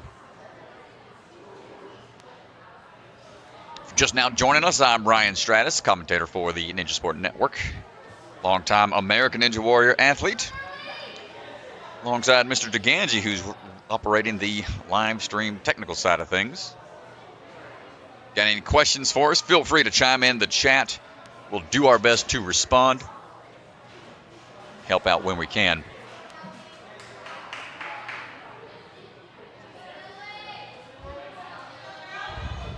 Here we go. Looks like everything is set out on the floor.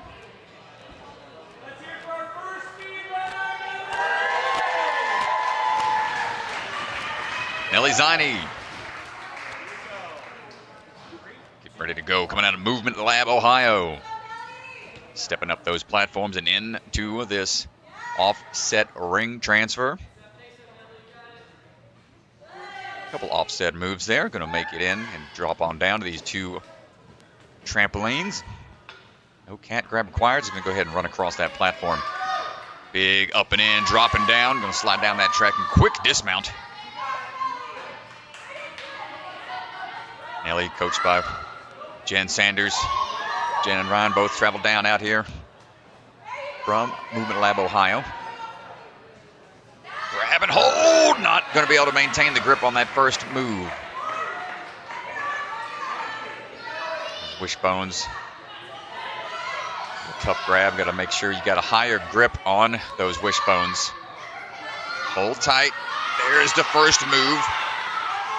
The lower you are, the bigger your swing, but more likely you could potentially slip. Holding tight, nice catch there. Come on, Nelly, get on out of there to that buzzer. Needs a little bit more of a swing for the dismount. And clear on the speed round, 110.2 for Nelly.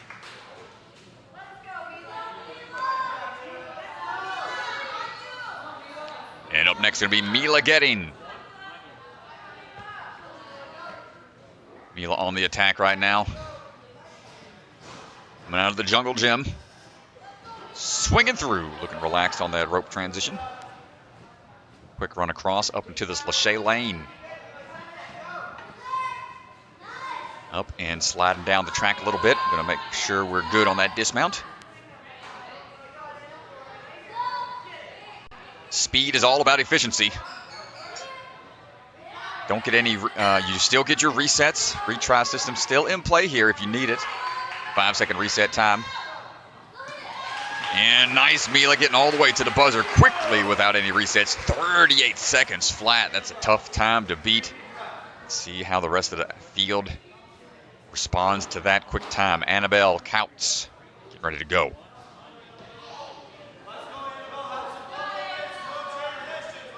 Up and in and into these offset rings. Gets the landing, hops across those trampolines. Speed trumps all here, so doesn't matter if they have a fall, they'll pay the penalty of waiting an extra 5 seconds for the reset. But if you can still finish faster than somebody else, that trumps all in this round. Annabelle for the momentum build up here for the kick. Wants a decent grab onto these wishbones. Up and in, hold tight. Kicking back, kicking through. Finishing up. 48.7. Nice job, Annabelle. Malone Cantor. Getting ready to go, getting counted down and up these little platforms we go. A little test of the balance to start things off. Good transitions here. Wants a lot of momentum for that dismount. Tic-tac through, going to double bounce where we need to. Up and in a little off axis on this grab. Building up that swing. Straightens out and drops on down quickly. Steady on that balance beam. Nice work. Here we go on the trapeze throw. Up and in. Hold on tight. One more to go. Get this swing finish. Might be a good time here at 45.8. Nicely done. That's a good time. Puts her in second so far on the speed.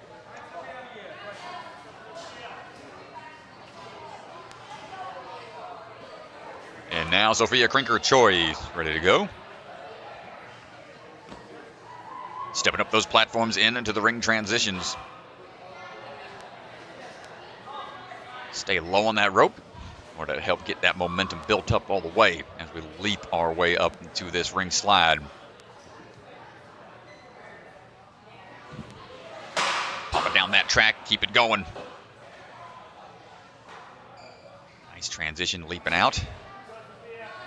Right away, pulling up and in. Great back pull.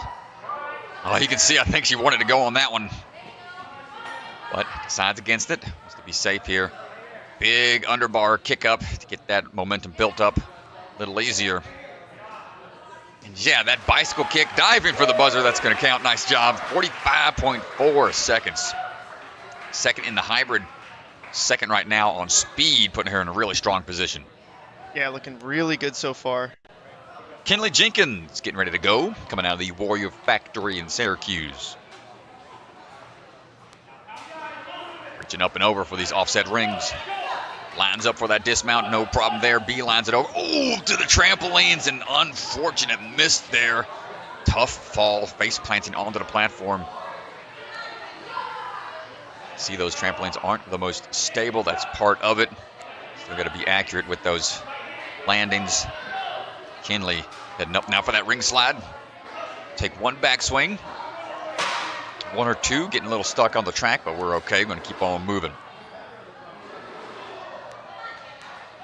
Hopping up and in onto that trapeze bar. Let's get that swing going. Nice grab. One more move to make. Hold tight. One more swing. And there we go. Nice job, Kinley. Quick look at the speed results so far. Savannah Salinas getting ready to run. Coming out of the Rhino Ninja Gym in Las Vegas. Still got to make my way to the Strat, which used to be the Stratosphere. Kind of cool to have a Vegas casino named after you. Just kidding. Savannah's on the way right now, making her way through those trampoline bounces. Good back pull onto that ring slide. Down the track we go. Dismounting quickly. Trying to make short work here, but ooh, a little tangled up on that balance beam transition. Try to get this powerful throw built up here. Pretty lengthy laches to those small wishbones. Tough on the hands.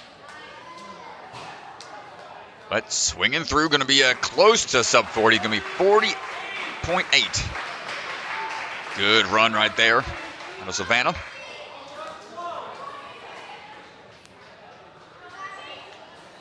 Up next, another Obstacle Academy athlete.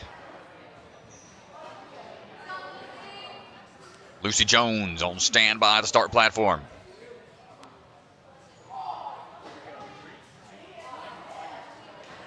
Speed round, all about efficiency here.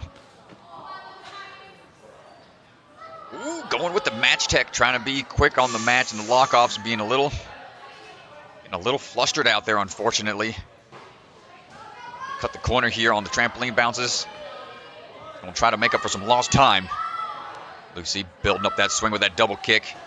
Okay, big old swing down, dropping into that balance beam, not being phased by that slide hang up on the rings at the beginning. Back pull in, kicking through. See that foot scoop? Oh, thought about a link there for a second, but we're going to hopefully see a link on the dismount. Nope, not yet, but we want a little bit more momentum to get there. Even with the hang up, 38.1 seconds. Still sub 40. My goodness. Had she had stayed clean on the ring transitions at the start, that would have been a sub 35 seconds potentially. Great run and great recovery from Lucy Jones. Let's go down to Ethan Swanson, who's standing by. Lucy, 38.1 seconds. That's so fast, but pretty scary at the beginning. What happened on the rings? I was just trying to shuffle them, and I just missed it the first time, and that's kind of annoying, but it's okay. And I know on speed course you missed something. It feels like an eternity. What's going through your head when you miss it? I was just like, oh shoot, I really got to get going. Well, you did. So once you landed, how does that change your game plan? Did you go for things you weren't planning on? Well, I wasn't exactly planning on trying to one swing each of the chopsticks, but I was like, I got to go for that. Well, it worked out great. 38.1 seconds is blazing fast. I know we have a couple runners left, but you're sitting in a great spot. Thank you. Congrats.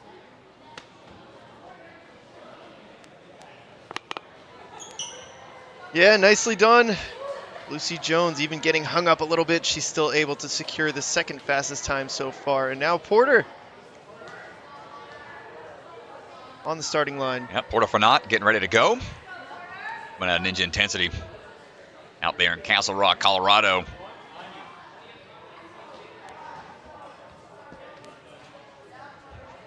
Holding up that swing. Hold on tight.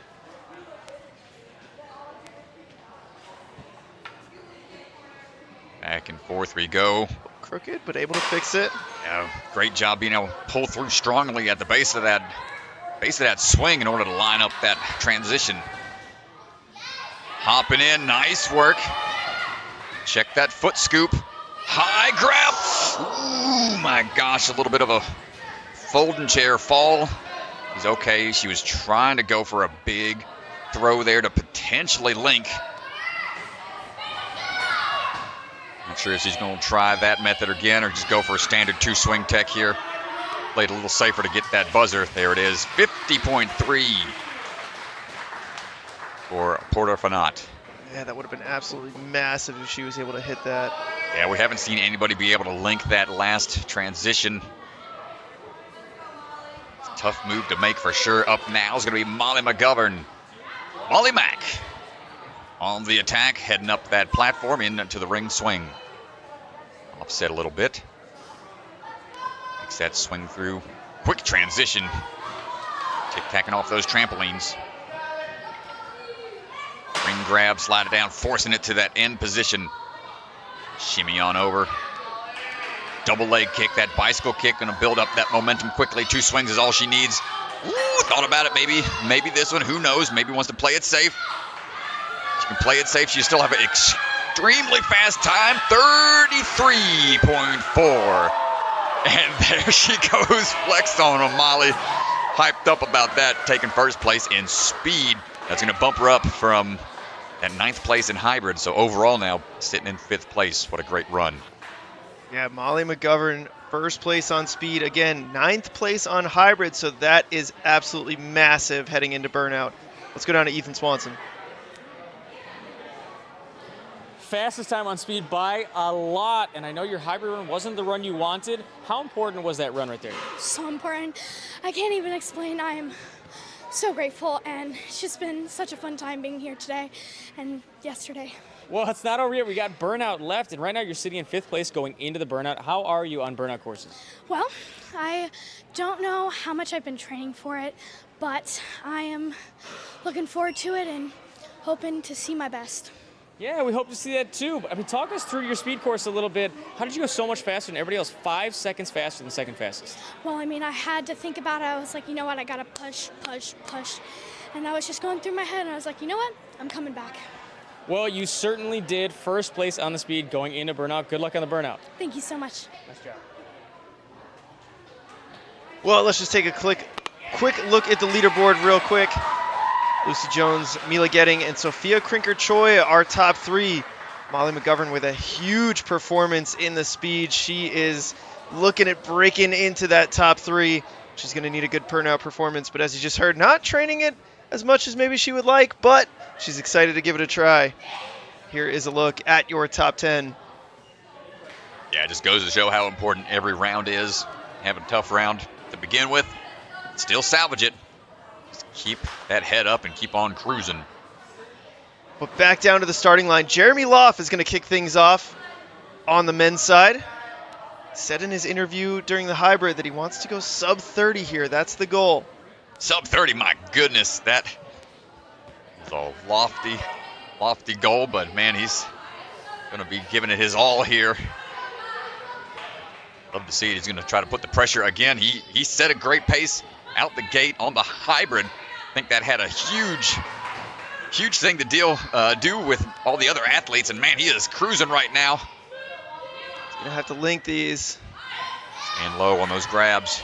Gonna have to link the dismount here. Can he go for it? You gotta Hits be kidding me! Sub 30. You Let's gotta go. be kidding me, this dude. Let's go. Sub 30. Said it was his goal. He called his shot and he got it, Strat.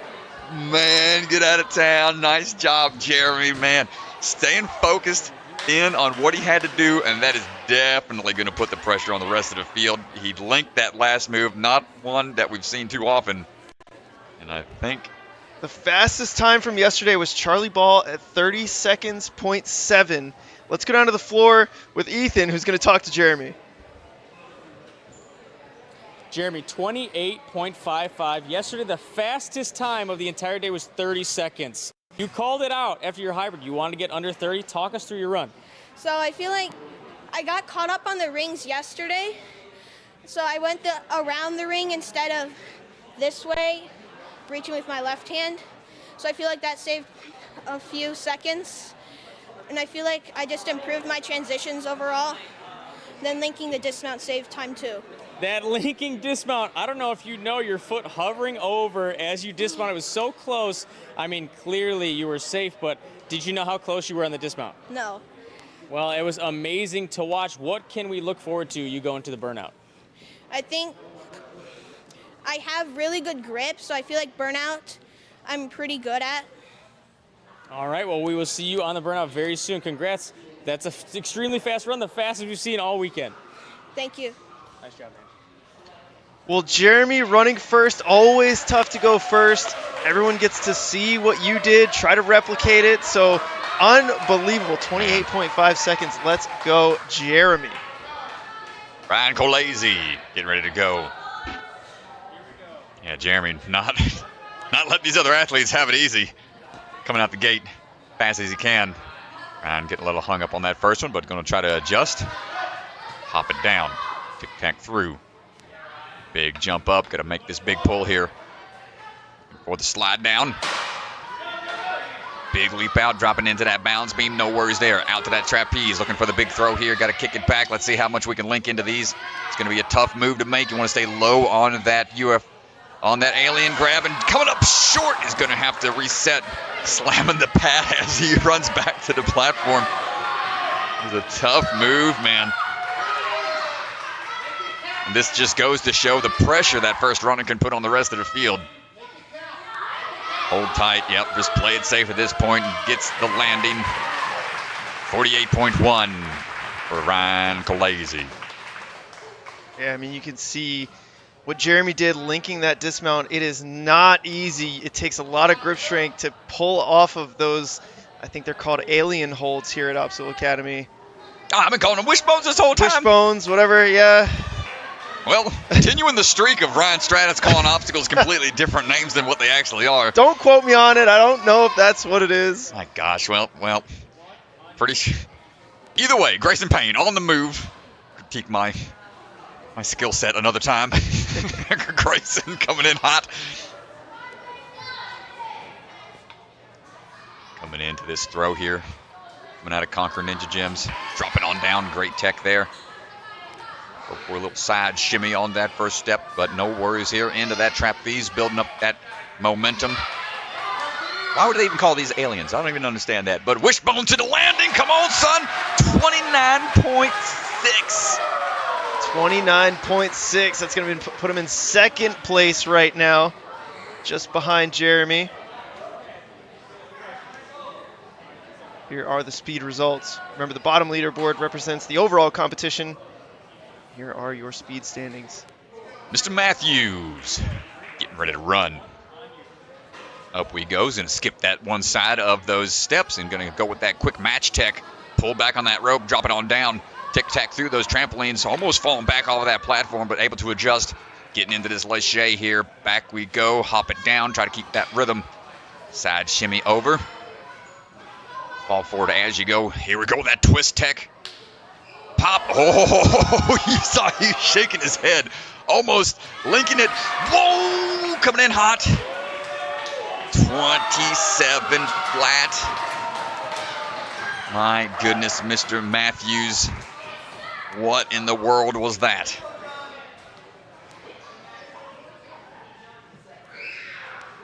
Thought he had a full clear on that, or a linked lache off the base. It was tough to see.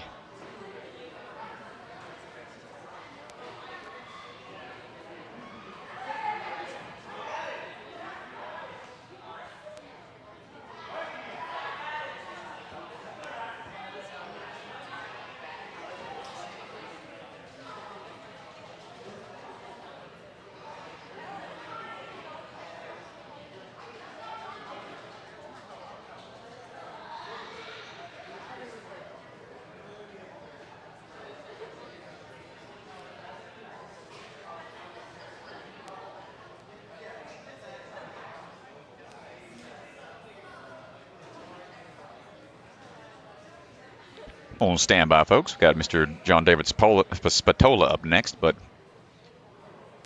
taking care of a few things real quick before we get back to the action. Appreciate y'all's patience.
All right, folks. Appreciate the patience. Just had to attend to a few things here in the back. Got an update coming up on the floor. Mr. Swanson for a second.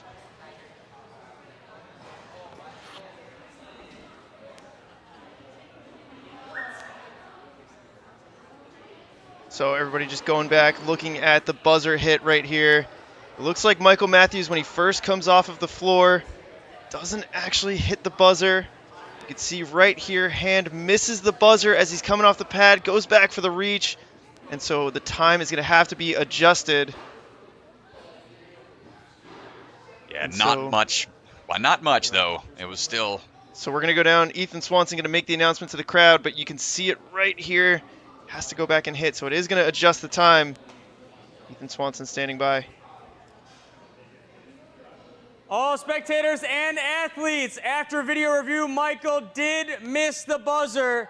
His time has been adjusted. It was 1.17 seconds slower. Still the fastest time. Still the fastest time, but it is going to adjust it just slightly. Yeah, in all fairness, you have to go with that. It's a tough judgment call in the moment. It was such an exciting finish, but gotta stick to the rules. They do have to engage and knock that buzzer. Sure, you hit that thing on the way down. A great run from Mr. Matthews. Still going to be a tough time to beat.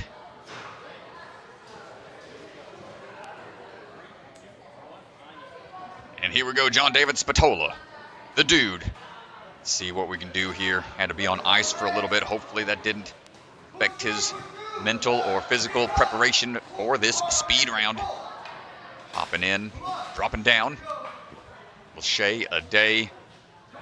What he's known for on that Instagram's got over 1,000 Lachays. Let's see what kind of tech he decides to use here. Got a lot of twists going. Dropping down a bit. Needs a little bit of extra swing back for this.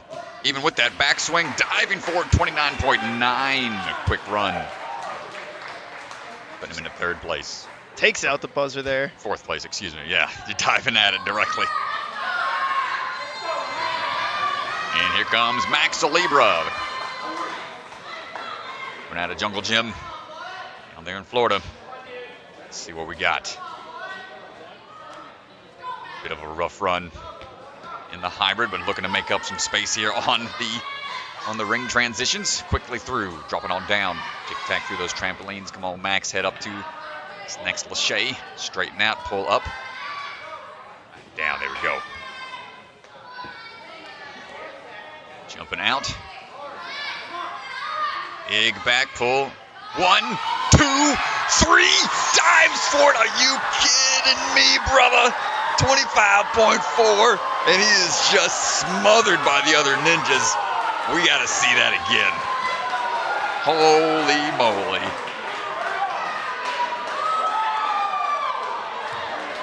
You run the risk of peeling off by grabbing so low, but it also increases the amount of momentum you can get from position to position.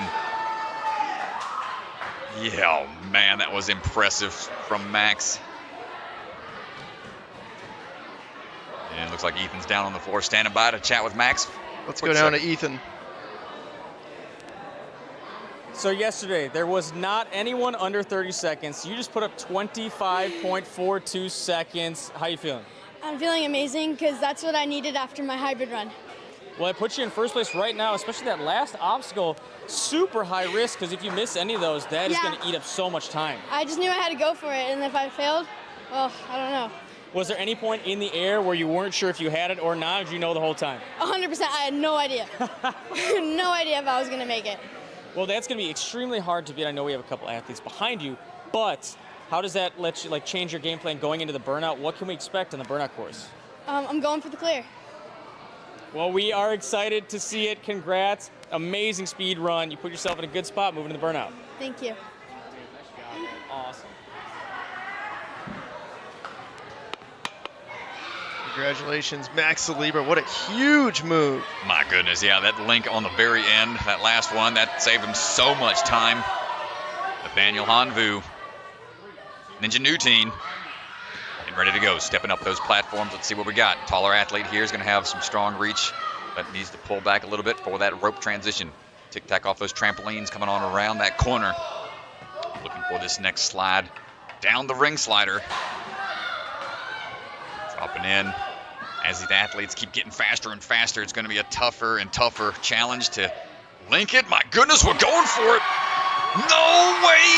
And oh my gosh, 26.1, almost. The fastest time there, but man, great run. Everybody's starting to link this last move, dude. What in the world? Man, it's getting crazy out here. I mean, these athletes, they're just watching each other, seeing where they're seeing the beta, and then just learning and executing. It's insane. Just adapting, and man, iron sharpens iron, man. Everybody's just pushing each other to the max here. This is what we're talking about. We want these elite athletes. Harold Tharp trying to do the same thing here. What we got in the bank. Heading up now for the ring slide. At this point, you're looking to try to break into that top 3 in this round. You got to link this last move. Building up that momentum onto the trapeze. Staying low. Going to need a little bit more momentum for this next throw. Grabbing up high and wants to be sure of a clean landing. And popping on down. Still 30.7 finish for Harold Tharp. Still impressive. Beat his time from yesterday. And now the pressure's on the final 2 here. Nick Warren coming up next. Saw a great run out of him in the hybrid. Getting some crazy one-arm saves. I say crazy one-arm saves because they're crazy to me, but he looked comfortable out there. Now into his ring slide obstacle. Popping up, doing a little bit of underbar tech. Hush falls over the crowd. Let's see what he's got in store. Pop 1, pop 2, pop 3, diving. 25.29. That bumps him up into first place. 25.29 first place right now for Nick Warren. Unbelievable what these athletes are doing right now.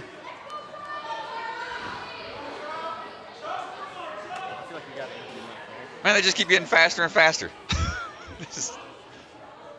Man. Well, let's go down to Ethan, who's standing by with Nick. Nick, you're seeing what all these other athletes are doing. You just put up the fastest time, 25.3. What goes through your head? You're running second to last. Know what you have to do on the speed course. Just go as fast as I can. See how it goes. Yeah, that's about it. Well, you did. You're sitting in first place right now on the speed. You know, coming off of the hybrid, you and your training partner Charlie, who's running next, 1 and 2. How much pressure do you feel? You know, the speed course running before him again.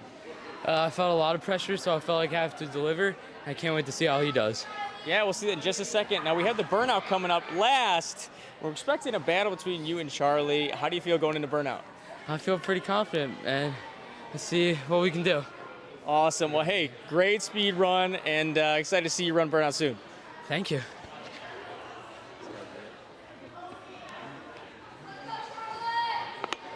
Looks like Nick giving Charlie a little bit of confidence here. Giving him some tips. I don't think he needs it, man. Charlie getting some strong performances throughout the weekend. I'm sure he'll take whatever he can get, though. Always cool to see other athletes supporting each other. That's what this sport is all about. Charlie Ball coming in hot off the trampolines. Big back pull. Hopping up, dropping down, cutting that corner. That's the balance beam. There, 15 seconds to this point. It's insanely fast. Popping Gotta down. pop through. Oh, he's gonna need to pull it back. Still with even that. with the backswing strat. Even with the backswing strat. Oh my gosh, dude. 24.9. I think he was frustrated. You saw him kind of popping the pillar, thinking he didn't get it because he didn't link that landing. But even with that extra backswing, Charlie Ball, my goodness, looking for the clean sweep. Even with the backswing strat. And let's go down to Ethan Swanson, who's going to talk to Charlie. So saw some emotion from you after that speed run. You didn't think you had it? No, not at all. And I know that I'm going up against not only top 10 local ninjas, but literally in this whole country. And I mean, it's upsetting. Ninja's a very emotional sport. It matters how you handle it, and I'm just really proud of that run. That's unbelievable. So that backswing, I mean, I think most people would have thought that backswing means you wouldn't have beaten Nick's time. Where do you think you made up the rest of that time to be able to still have the fastest time? Honestly, I feel like I'm very fast on my feet, like I said earlier. And he's got like all the reach and stuff. So I feel like every time we race each other, it's like 50-50. And I got him on that one, but you never know what's going to happen in burnout or the rest of this competition. So yeah, I'm excited to see it. We are very excited. You got 2 first places. Nick has 2 second places going into the burnout, seeing how your battle continues. Congrats, and we look forward to seeing you in the burnout. I appreciate it. Thank you. Well, Strat, here's a look at the leaderboard so far. Charlie Ball sitting in first, Nick Warren and John David Spatola. And when you look at these standings, Strat, the thing that sticks out, first and second seem a little out of reach for anybody else at this point. But third place is up for grabs. It is going to be a battle to get on the podium right now in that third place spot. Really anybody's game. Close stuff. Yeah, everybody's so close in that little cluster. You got a 3-way tie, and then you got Max and Jeremy both nipping at the heels. Man, it's gonna come down to a grueling battle on the burnout. Burnout is gonna be grueling. I mean, a performance, really any performance. Charlie and Nick, they could put together just some kind of a decent burnout. You got to figure that the battle for first is going to be tight between Charlie and Nick, but I think first and second might be locked up here, barring a complete upset. But third place is going to be such a tight race to watch. Going to be really fun on the burnout. Yeah, man, exciting stuff there out of the speed round. We've got the burnout round coming up next. Going to be a little bit of a break as the OA crew is out there readjusting the course, making sure things are going to be up and running very soon. Thank you so much, everybody, for hanging out with us. Brian Stratus and Chris DeGangi providing the commentary for this live stream. Going to be here for a little bit longer. Not too much of a break, though. Should be back in just a bit. We'll see you guys very shortly, approximately 4:40. See you back around 4:45, ladies and gentlemen.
All right, everybody, welcome back to the stream. We are here for the NSC Youth Championship burnout course for the 12 and 13-year-olds. This is the conclusion. We will find out who will be our youth champion for the girls and boys division. Interesting day so far, Strat. A lot happening. Man, we've seen some rough runs in the hybrid, but then we saw some exciting runs there in the speed to try to make up for some rough runs there and some neck and neck races, and it's been insane to see how it all unfolds thus far. So a quick look at both of these leaderboards before we get ready to run here. Extremely tight here at the top of the women's division. Lucy Jones, Mila Getting, and Sophia Krinker-Choi right now in the top 3 spot, but Savannah Salinas tied for 3rd.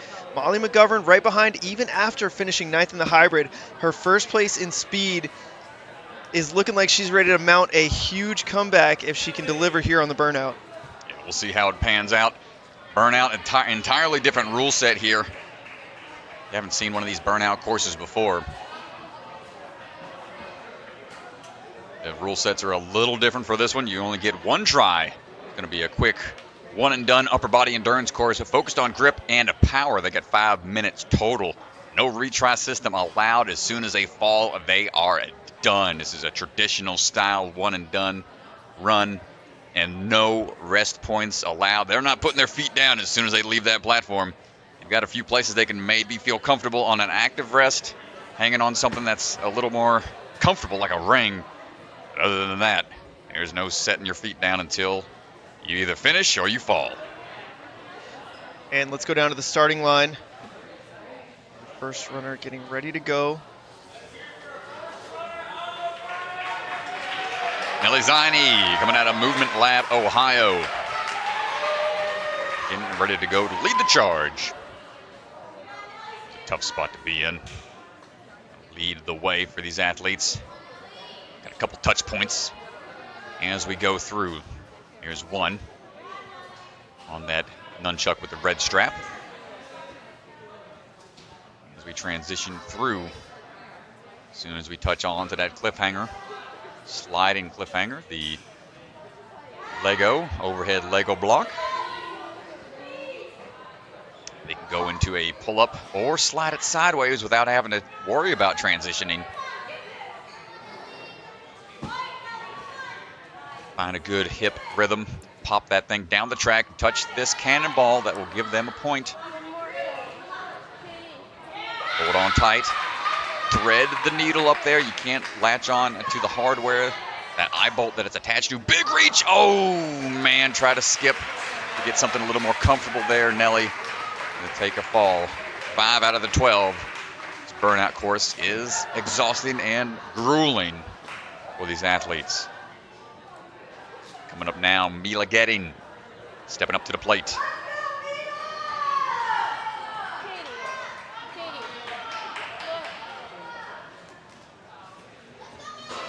Go coming off a 2nd place FINA Worlds finish, and then 6th place in the UNAA Worlds. Well, for running 2nd overall for the women, Mila looking really good so far. Took 4th in hybrid, 2nd on speed, so she's had some really good performances so far. I'm going to go in that.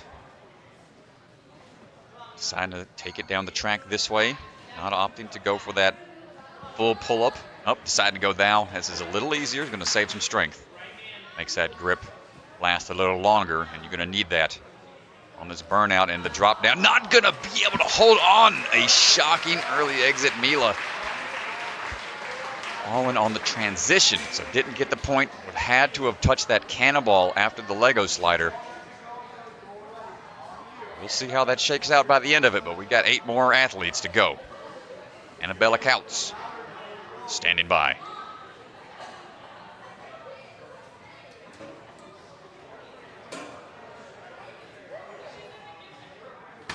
Annabelle taking a look at the hands, making sure they're chalked up, ready to go.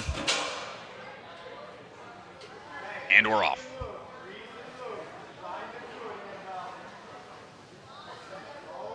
Match onto those nunchucks. Painted wood.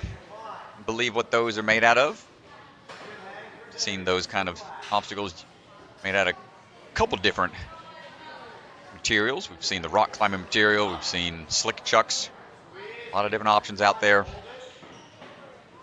Wood ones are a little more forgiving. Nice transition to the board here. And we're seeing folks take this approach on the sliding Lego. Which is a little more taxing because you have all that pressure down. Can't really lift as easily as you slide down the track. So it's going to wear out those forearms and biceps a little quicker. But you don't have to worry about that risk that we just saw happen to Mila. As that drop down can take you out unexpectedly. Annabelle, nice match tech on these cannonballs. Yellow one's a little larger, but still going with the one-handed reach. Touch point on to these overhead handles. She looks calm, Strat. She looks confident in her movements right now. A little hung up here on the handle. You got to lift up. Might need a little bit of a lock off on that left arm. Nice, like she twisted it out. Yeah. Again, I mean, she's not panicking. She looks calm. Shaking out a little bit.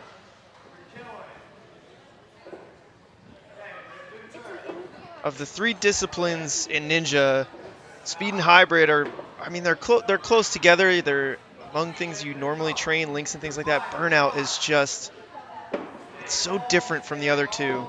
Yeah, the slow, methodical, grueling process. Oh, come on, get back in there. Don't let it. Fingers are starting to slip, it looks like. Yeah, and that's not able to get good grip on there.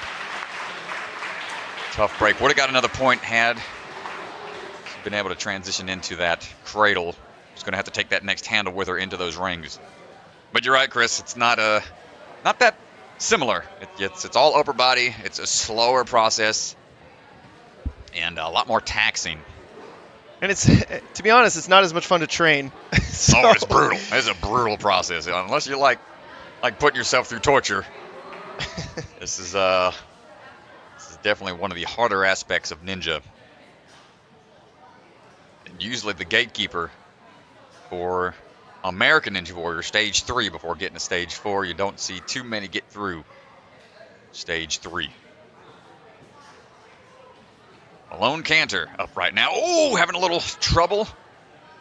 Well, let's see if she can recover here. Malone lock it in. There we go. Coming out of the New York Ninja Academy, sliding down the track now. Want to get back on to the handles to feel a little more comfortable.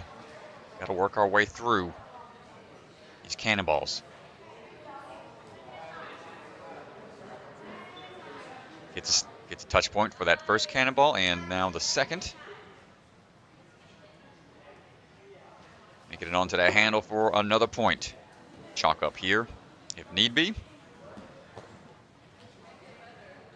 Careful not to lose these handles, though. We've seen them pop out with a little bit of... Doesn't take much to pop them out if you're not too careful. There we go.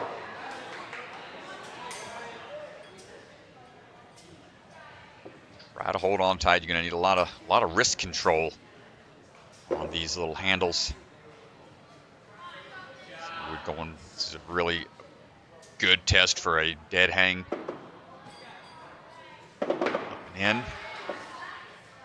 Careful on that front side. There we go. Shaking out every time, which is smart, trying to shake out those wrists. Take that last handle, place it back into the rings. She blocks the far one. Oh, she's close here. Fighting for it. Nice job. Really nice job so far from Malone. First place in the burnout right now. Hold tight. Has to touch the diamond to get a point here.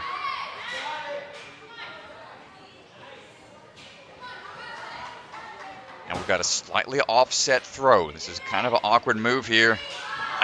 Yeah, you can see the diamond only goes forward and back. It's attached to 2 points up there. Not going to get much of a swivel. You want to get that momentum going forward and back and then go for a midair twist. Furthest so far, Malone Cantor.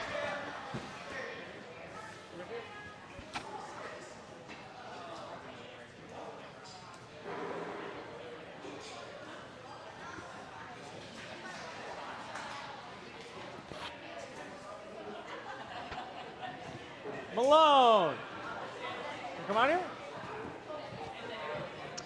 Well, that puts Malone Carter right now in You want to do an interview? second Yeah, place. it'd be awesome.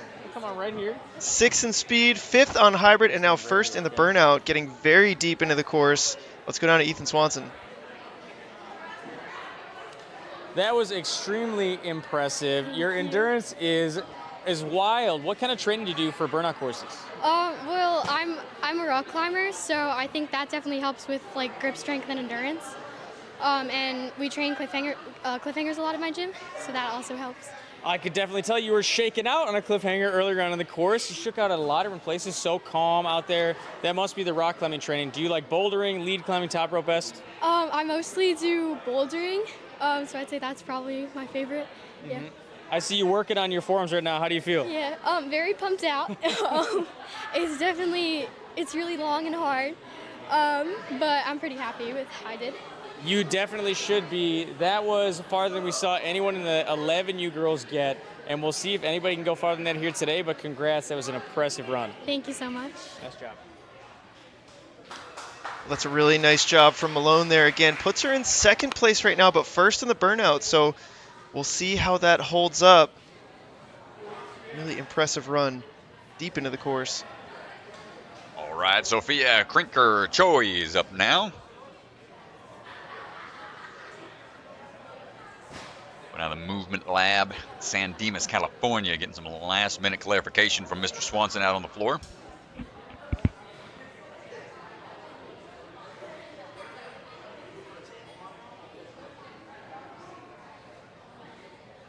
And here we go, all set, all chalked up, ready to rock and roll.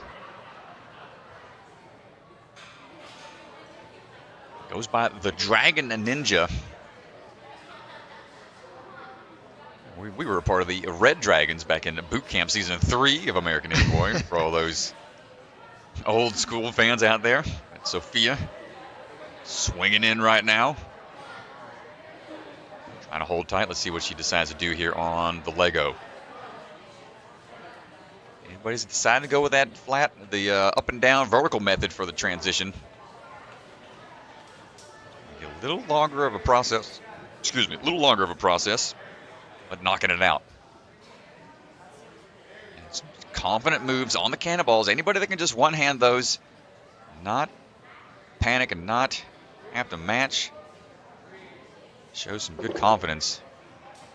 Now when you get these handles, you want to lead with that forward hook. Make sure it's going to be level. Get that next one. Got to twist that wrist a little bit more. Excellent job. All right, Sophia looking pretty strong here. A little finesse to get this into the rings. Moving quick so far. Just trying to find a good rhythm here to find it. Wow, Nice, dude. good control there. Shaking out as we go. Going to go for a one-handed shakeout as we get comfortable for the next move. Still needs to get to that diamond. There's going to be a clear. Goes back to get a little bit more swing. Wise move. Now she goes for the exterior. That touch point, all she needed to do, engage that next obstacle. Now let's see what she decides to do. She's kicking towards it. That's going to send her swing into a little bit of a circle. So instead, she's going to decide to kick forwards. Wait for the grab and hold on tight. We got it. Wow, All Strat. right. This is massive. Not out of it yet. Has to take these arrows. Overhead arrow lock. 4th slot as soon as she touches. There we go. Gets a point. Next one. Next point achieved will be inside those overhead bogeys. Is that what they call them here? But more like Mega Man blasters if you ask me. You got to have that hand inside. Oh my gosh, hold on tight. So that's a clear. And dropping on down. My goodness, what a strong performance from Sophia. Oh my God, that's absolutely huge performance from Sophia. Putting the rest of the field in check. They're going to have to really follow suit with that one. Gotta see if we can talk to Sophia. That was extremely impressive. Got so deep into the course. And just looked relaxed the entire time. Wasn't stressed. She did look very relaxed. Didn't even look tired. Let's go down to the floor with Mr. Swanson. Super impressive run, making it to the last obstacle. How do your arms feel right now? I'm pretty pumped. Yeah, I could only imagine. But so one thing that we noticed is you looked so calm on the course. No chalk, going past all the chalk points. That's the plan? Do you not like chalk? I use chalk, but I don't really need to stop for it because it kind of lasts from the beginning for me. Well, so what kind of training do you do to prepare for this kind of stuff? Because you look, again, so calm, so smooth on everything, getting farther than anybody today. In my garage, I do burnout courses, and I feel like that's preparing me for the burnout course here. That is awesome. Well, clearly whatever you're doing is paying off. Congrats. You're in first place on the burnout right now. Thank you. Awesome job. Really good stuff there from Sophia. We don't see many people get deep into these burnout courses, and she almost cleared the thing, making it to the last obstacle. Awesome work. We got Kinley Jenkins standing by right now on the start platform.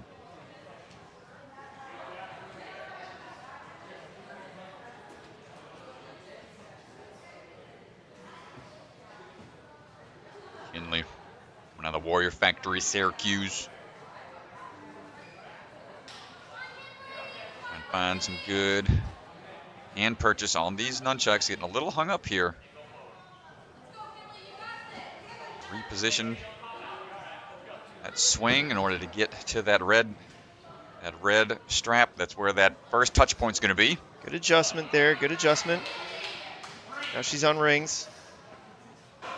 Skipping that one nunchuck to try to make up a little lost time and maybe save a little grip, as that body position was just out of whack a little bit. Seen this slide. I mean, this is where you really tax a lot of energy just trying to get this thing slid over. And I like how she's kind of raising up a little bit and sliding it over, taking some of the weight off.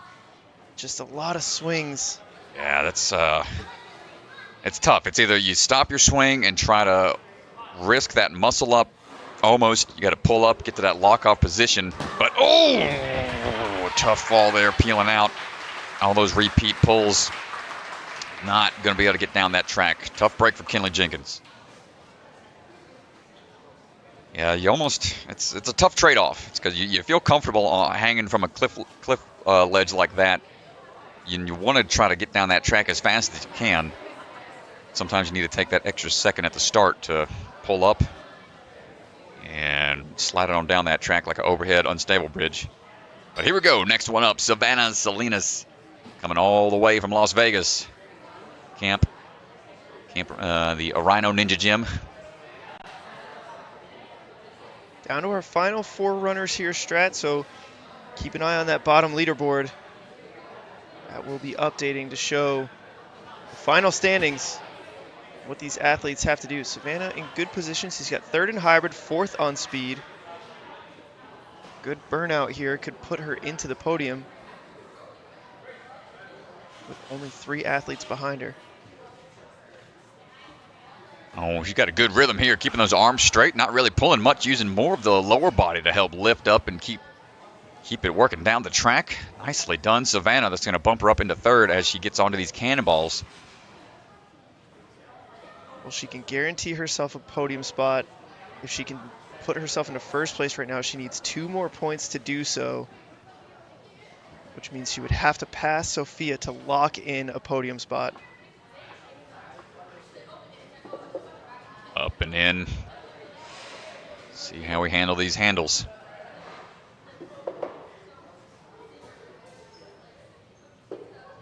Kind of a spin on the old classic ring toss. Oh, careful. Just having a hard time getting that forward ledge into place. There it is, locking it in. Now we got to get this one into those rings. One more, man, perfect placement there. Just need to get to this one. It's going to take a second to steady yourself. Big pull. Ooh, almost gets it. Just be a little closer to it. Secures that point. I think she's looking to get that far handle, perhaps. Didn't feel comfortable trying to put 2 into that one slot. Now we got to see if we can get to this ring. Building up the momentum and reaching for it. Just not able to get there, but makes it pretty far into the course. It's going to put her currently into second place in the burnout. And overall, puts her in second right now. She's in a very good position, not locked in. Up next, Lucy Jones. 3 athletes to go. Lucy Jones, another Obstacle Academy local, part of the elite team. Right now, Sophia Krinker-Choi holding on to that first place spot. We are looking for our first ever youth champion here on the girls division. Lucy heading into these nunchucks. Matching as we go. Very important to know exactly every handhold to take, every swing. Okay, we're going to lachey to it. All right, I was waiting for somebody to do that, Strat. Man. I was just waiting for somebody to do that. Still has to go into that lock-off position to make that move to the cannonballs, but efficient movement through. Little lachey made a huge difference. And skipping a cannonball even. We got to take these handles with you. Going with a reverse placement. Might have to reposition some hands here or go. Nope, just going to go with the monkey bar method. Little bit of a miss, but adjusts quickly. Oh no, got one. Fell out of the other, but adjusts quickly. Lucy's got to get the next touch point if she wants a shot at the championship. Need to get to that diamond.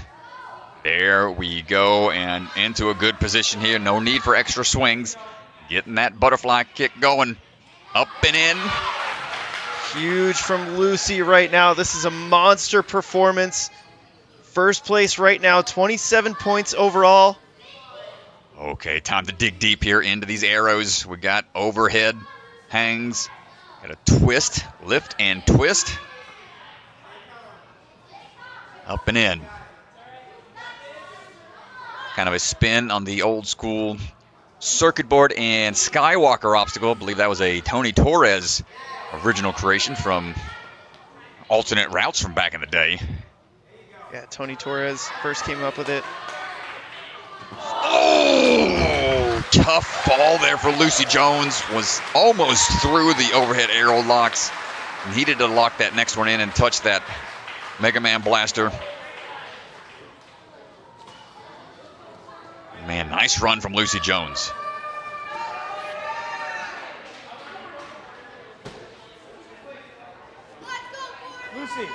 Lucy. I think.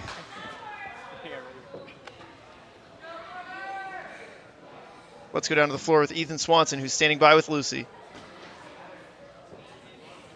So unbelievable run. You're smiling. I think you know it. And so far, there's a couple runners left, but that means a first, a second, and a third on the 3 courses today. Talk to us how you're feeling.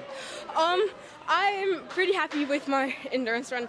I kind of wish I did make it to the last 12. I don't know if I got that point or not, but otherwise, that was fun. I just tried to send things that because I'm not actually that great at endurance, so I just wanted to make it as quick as possible. I don't think anybody watching would agree with that last statement because that's the second farthest anyone has made it so far today on the burnout course.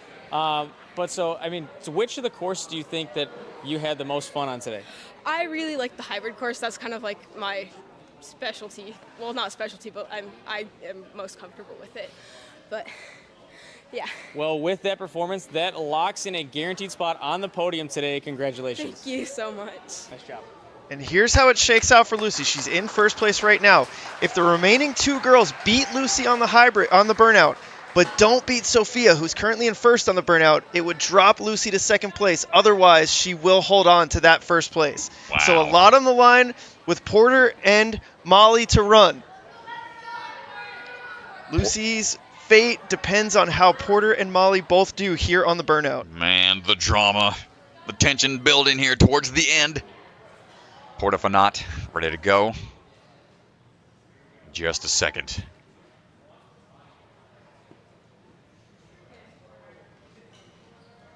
Porter taking some lock-off power here. Wanting to try to go a little quick through the nunchucks. Dropping down onto the rings. So again, right now, Sophia watching the leaderboard, Lucy watching the leaderboard. It's off axis on that swing approach, so going to have to go for a little reposition. Opting to go for the tiny moves here, not trying to pull up into the overhead transition. Working it down the track, almost to the cannonball. Reach on out and keep on cruising.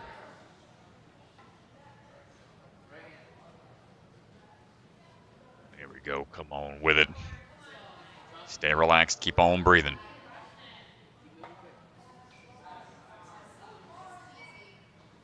You know how to control your breath work while you're out there. It's going to ensure that oxygen's going to keep on flowing to the muscles so you don't cramp up as quick. And almost to the transition here. Nice job, Porter. She's looking really good right now. This aspect of the transition is a little tricky. Getting the rings lined up just right. Ooh, back and forth we go. Wow, excellent. Good patience there. Good patience. Here we go. Come on, just need to get to the diamond. And great transition. Takes a little extra time to build up the swing. Let's see what we got for the ring move. Holding tight. Good work. We'll chalk up if need be. We'll shake out. Last good opportunity to shake out. These little handles on the overhead arrow locks might feel comfortable to a degree, but all these transitions and all this time spent on one hand can be tough. And secure another point by getting that next arrow into the fourth. But we have to get that last arrow locked in and then touch the next obstacle, the bogey. Come on, Porter. Fighting for it here. Up and in. Okay, we get a touch point. Pulling up and not able to get all the way through. See your hands. Yeah, they're just on fire right now, shaking out the hands. Great job, Porter, for not. Well, Strat, here is what we've got. A lot of drama building. Drama building because Porter beat Lucy and now sits in second on the burnout. Lucy dropped down a point, so she's sitting with 26 points. So if Molly beats Lucy but not Sophia, it would drop Lucy to 25 points, and then Sophia would win it on a tiebreaker. So a lot at stake on this particular run. Molly can also bump herself into the top 3 with a first or second place here on the burnout. So Molly can go all the way up into the top 3, onto the podium with a huge burnout performance here. And let's go down to the floor. Ethan is going to run Molly McGovern, our final athlete here at the Youth Championship. A lot at stake. I'll try to keep you updated with all the math. Oh my gosh, yeah, you're the math whiz, Mr. DeGangi, keeping everybody updated best as possible. Molly McGovern, Molly Mack on the attack, all the way from Orlando, Florida. Ooh, getting a little hung up here already. Had to go back. Might have had a misgrab on one of the tops. Might hurt her a little bit, but still moving forwards. Molly moving through a little off axis here. Again, if Molly places first or second here on the hybrid, which in order to get second, she needs to get to that 9th point. Ooh, come on. 244. Calm it down a little bit. There we go. Working down that track of Obstacle Ninja Academy. Trying to build up that swing. shaking out as she goes. Ooh, needs to get a little further before we can fully chalk up. Here we go. Tension high right now. Molly looking for, she needs to get to that 9th point to put herself on the podium. And if she doesn't do it in under 2:44, she'll have to get to that 10th point. Well, got to be careful here. This takes some accuracy. Shaking out as we go, trying to conserve and rebuild up that stamina a little bit at a time. Come on, you got to dig deep here. Little slip. A lot of tension. Molly had a rough run in the hybrid, but is putting on. Here she comes on the bottom of the leaderboard. You can see she's creeping up, puts herself in a 5th place right now.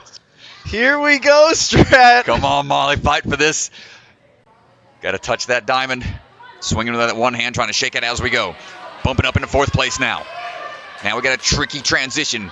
Got to go forward, but try to have a midair twist to get to the ring. Digging deep, a lot of heart here, going with that switch grip grab. Twisting down, grabbing some chalk. She'll get another point if she can manage to get the arrow to touch that 4th slot. If she gets to 9 points in under 2:44, which doesn't look like it's going to happen, she's going to have to get to the 10th point, which would put her in 1st on the burnout and bump her into the top 3. Ooh, twist and go. Come on, Molly, you got this. Having to reposition hands a little bit. It would also knock Lucy Jones out of 1st place. All right, that secures the 8th point, but having some difficulties here. Oh, come on. She might try to. Oh, my gosh. What a smart move. We haven't seen that done yet. 2 hands on 1 ring. That is allowed. Just can't use your legs on any of the obstacles. Talk about thinking on the fly. Molly McGovern showing a lot of heart here. A lot of heart right now with so much on the line right now. A chance at the podium. A chance to shake up the top leaderboard. Strat, this is unbelievable. Keep breathing, Molly. You got a couple more hard moves to make. She needs 2 more touch points to get into the top 3. Oh, don't shake your head, Molly. Come on, you can do this. We believe in you. Come on. Oh, man, what fight, what heart, Molly Mack. She bumps herself all the way up into 4th place, even after a 9th place finish in the hybrid. Unbelievable. Man, great job, Molly.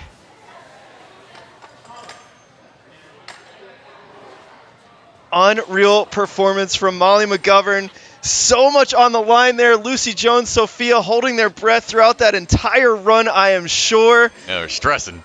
Oh, man, congratulations. Let's go down to Molly on the floor. So with that run, you've earned 4th place, which is unbelievable. 9th place after your hybrid run to earning 4th place at the championship. That was amazing. Talk us through your run. Well, I knew I had to go, and I knew that I needed to squeeze so hard, and I'm just so grateful on how far I've come. Yeah, you made it so far. You're hanging for over 3.5 minutes. And the fight we saw on the arrow locks, I mean, switching hands, all that stuff. What's going through your mind as you could, I'm sure your muscles are burning. I was like, oh no. And I was like, hold on, just please squeeze. My muscles were like, nope, nope. And I was like, yes. Yep. So, yeah. Well, that was so much fun to watch in the battle back again from your hybrid run all the way to 4th place. Congratulations. Great job this weekend. Thank you so much. Thank you. Well, great stuff there from Molly. I'm sure all of her coaches, Megan Budway, Brady Parks, and company down at ONA are proud of that performance. What a comeback. But, man, look at this leaderboard. That was intense. 3 rounds, my friend. What a performance from these athletes here today. Strat, I was doing calculus back here trying to figure out all the scenarios. Lucy Jones hanging on, and because you can see she took 1st and 3rd, but Sophia had 1st and 2nd, so if they had tied on points, it would have been, oh my goodness, it would have been a tie, but Lucy Jones able to hold on. Sophia 2nd place, and Savannah Salinas, your top 3. Unbelievable day for the women. Well, congratulations to the ladies. We've got more action coming your way. I think we're going to have a little bit of a breather. Not much, though. They got to make a few adjustments out there for the men's division coming up in just a bit. Yeah, we'll be right back with the men's 12 to 13-year-old finals burnout course. Stay tuned, folks.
All right, everybody, welcome back. We have gone through some course changes. The 13U boys division went out, looked at the course, saw a quick course demo, and here's a look at where the standings are right now. Boy, it is going to come down to the wire for that third place. A lot of people locked in close to that position already. It's going to be a battle for that. Somebody might try to sneak into that first and second spot, but not if Nick and Charlie have anything to say about it.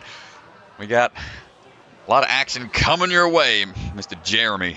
Yeah, third place is going to be an absolute battle, and starting it off here with Jeremy Loff, he is certainly within grasp of the podium, and he has been setting the tone all day. I mean, his hybrid course run in the beginning absolutely set the pace for everybody else, and the same thing with the speed being sub 30.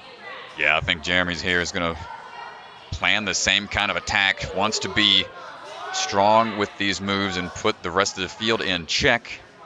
Try to give them something to shoot for. Let's see what he decides to go with. Oh, he's got to flip it around to get around. This is the adjustment they've made. Watch those fingers as you slide through. And same process here. A couple extra moves as he works his way across that Lego block.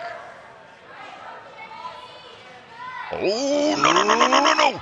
What a save, Jeremy. What a save. Great composure there. Only allowed to utilize that yellow cliffhanger onto that Lego piece. And he's able to stay calm and keep moving on. Now this division has a couple different moves to make. Now these handles, they have to take with them all the way to the finish. Jeremy trying to find the rhythm here to go around to the other side. We got to make the first ring transition. Great accuracy. Now this second one coming up, it's going to be a little further away. This one's going to be tough because you have so much swing built up. And it's just more time on that one hand. He's not able to lock it in. Come on, brother. A little bit shorter of a wingspan, so that's going to make it a little bit tougher. Got to twist it in. Wow, great Come on, accuracy. Jeremy. I think it's right on the edge there. Wow. Insane composure, just staying relaxed. Going to static reach the diamond even. Let's try to figure this ring transition out. Oh, man, just peels out as he transitioned into it. Knew he had to try to push the pace. Jeremy, hats off to you, brother. That being the first one out the gate is always a tough one to be, and he's been doing an admirable job of setting the standard for these athletes to try to chase after him. Ryan Kalazy getting ready to go right now.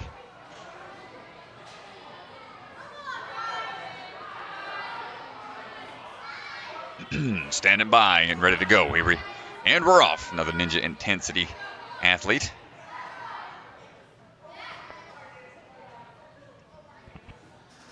Let's see what he decides to go with here. Any new kind of beta. Tries to skip one of the nunchucks. Yep. Have to turn and burn here. Let's see how he goes onto this. He's going to have to go for an early transition. Going to slide through. Make another one right here. Yeah, big ups. Work his way down the track a little bit. All those extra drops really start to affect that pull power. He's going to work his way through to that cannonball and try to get out of there as quick as he can.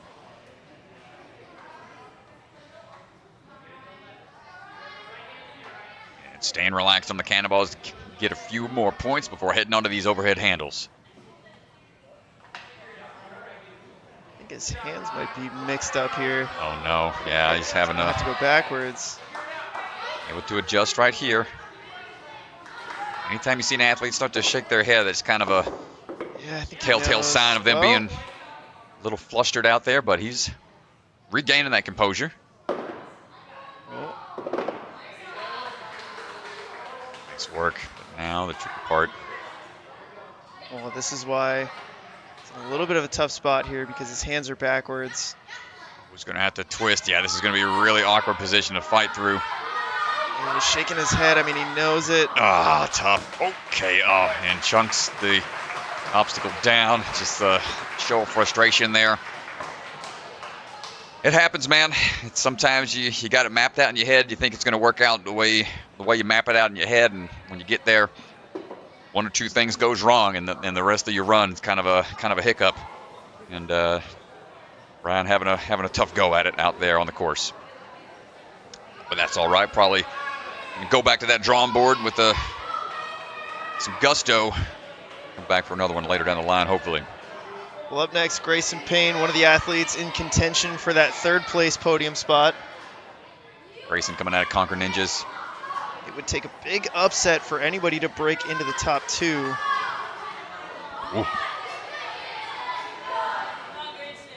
Hold on tight. See which way he decides to go about this. He's going to work down that track using that unstable bridge positioning. Ooh, I think he wants to go the other way. Wrong way, man. You got a blocker there. There you go. Yeah, any extra move here is going to be a little tough. Ooh, but look at that lock off, man. He's all the way chest high. Now, popping it through.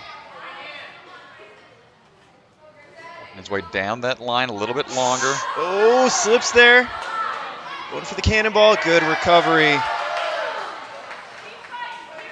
Gonna match when he needs to. Smart. Try to conserve. Try to recover as you go. This active recovery stuff, man. This is why the athletes train these dead hangs and shakeout drills. That'll just help build that endurance and grip strength, no matter what you're hanging on. Here we go. Well, given some of the extra moves, I mean, he still looks pretty good. He doesn't look too tired right now. There's the first hook and locks it in. Build up that swing here. One. Accurate on the first.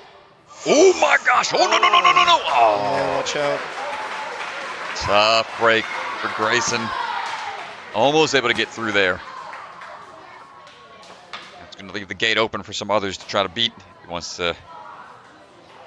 Others want to try to get to that third place position. Michael Matthews standing by, waiting for that course to be reset by the Obstacle Academy crew.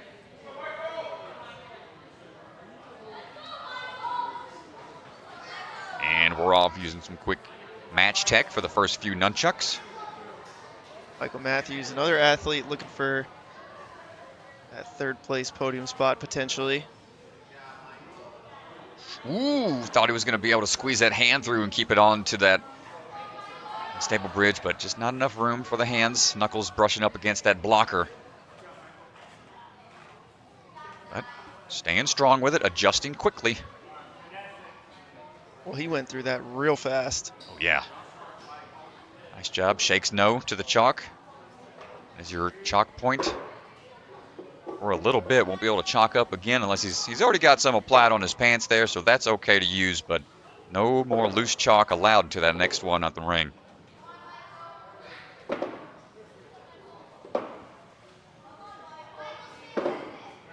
Locking in that bar piece, but this other one, oh, just got stuck there. Needed to be up and over. Still a little off axis. There it is. I'll drop that arm a bit just to try to relax. And ooh, good. Good connection there. It's a little bit of more swing, perhaps. Stay calm with it. That's tough one. It's a tough move to make and not going to get there. Man, yeah, it's another sign of frustration. Burnout is prime for frustrated athletes. It's one and done, man. It's tough, man. Ugh. This is a gut check for a lot of these athletes, man. It's a good test for them, and I think, if anything, a lot of them are going to leave here more motivated than they came in. To see how you do on some really challenging courses. It's just going to light that fire. See how they do. John David Spatola onto the move right now. The dude. Coming out of that USA Ninja Challenge, Durham, North Carolina. Representing that Southeast. So working your way down that line. Good control here with the lock off. Back up and around. Transitioning down. Good rhythm. Quick matches through. We'll take an extra second here to be careful on the handle. Get all the way in that handle slot.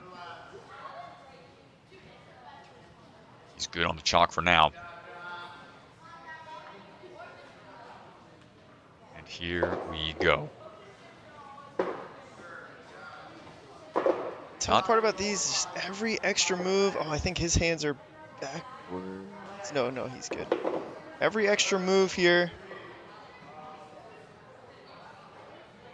Just taxing that. Oh, what's going on here? Wow, smart move. He just touched the ring, I think, and that was worth the touch point. Wow. So didn't have to fully seat that handle into place, just needed a touch. It's good awareness. Puts him in third on the burnout right now. Nice job, John David, figuring out a little bit of a little safety net there to, get ahead slightly.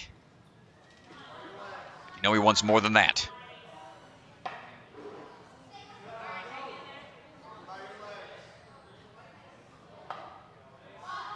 I haven't seen too many make it to the diamond here in the last couple of runners. This is big. John David needs another point to move into third place. Okay, he's got a little, Wow. Okay, it stayed in there. Barely stayed in there. I think we saw a little bit of a beta break. Wonder how many other athletes are going to take that attack.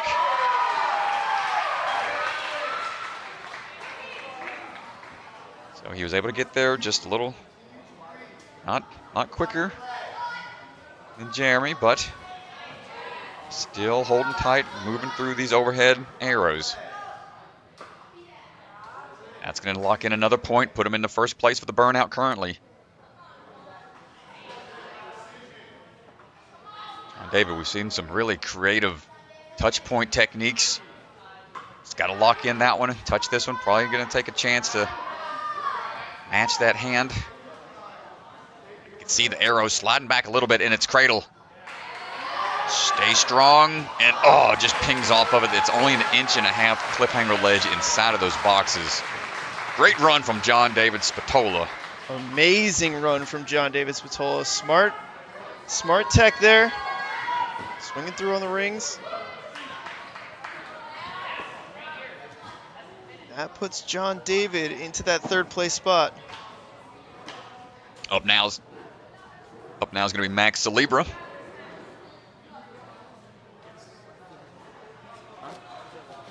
Standing by on the platform. There you go. John David. We hear from Mr. Swanson out there on the floor. Just talk to Mr. Spatola about some of those unique moves out there on the course. Let's go down to Ethan Amazing Swanson. run. Got hung up over here on the hand walker and a little bit of a beta break. What happened over there? Honestly, I kept feeling the obstacle out, and I was pretty pumped then, and I knew it was going to be pretty tough to get that other side in. And I was feeling the hook, and I felt like I could really just put all my body weight on it, and I could just swing through and get to the thing. Mm-hmm. So, and you made it all the way to the last obstacle. How much does that change, adjust what all the other competitors are thinking? I think I put the pressure on, and I'm pretty happy with that. And I pushed myself to be able to get that far in the course. And I've been practicing burnout a lot, so I was pretty happy with that. So, yeah, but that last obstacle was tough, so it's fun to see if anyone can get it. Last obstacle was tough, especially after all of that stuff you did to get there, but you did great, man. Yes. Congrats. Thank you so much.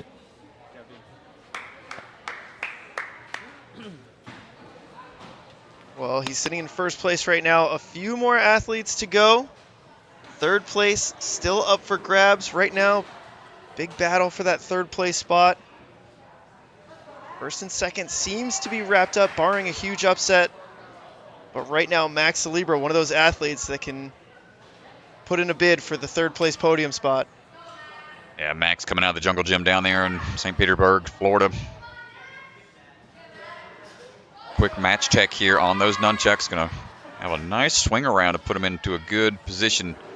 Go ahead and swing his way into that overhead slide. He's going to have to switch it around. Careful on the drop down. There we go. Use that lock off strength. Straight up and down on that transition, or it's going to bump up against that blocker. Same thing here, up and over. And drop it down. Nice work. Shimmy down a little bit longer here. See how tough it is to go when it's just straight up and down vertical like that. Don't think he has to go all the way to the end of the track. He's got a good reach. And take out some of those extra moves required. Oh, good bump tech over there. He's going to shake out as he goes.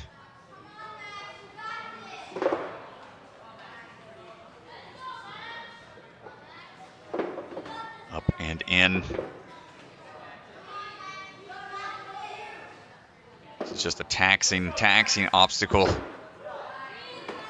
Anything that requires a lot of finesse after such a long day, you know, those muscles got to be burning.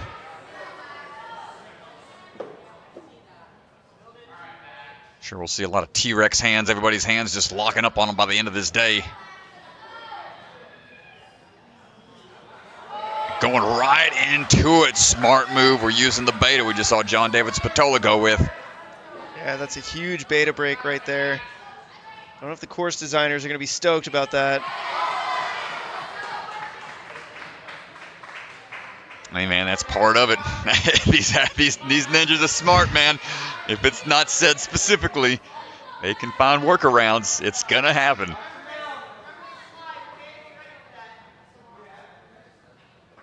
You know, that's part of the whole ingenuity and creativity that all the problem solving that this sport kind of creates.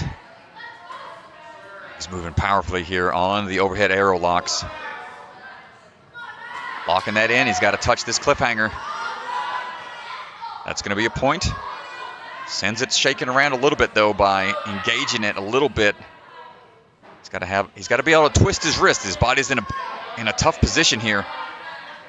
Okay, there we go. It's going to be a little bit of a stretch. Use the yellow part of that arrow. Here we go. He's got to grab and twist as we go. Come on, Max. That's another touch point. He's moving pretty quick here. Come on, dude. Last two. Last one. Big pullback. Might see a full clear here. Ooh, wow, into Max the buzzer. Celebra, full clear. You don't see that very often. Nicely done from that young man, Mr. Max Celebra.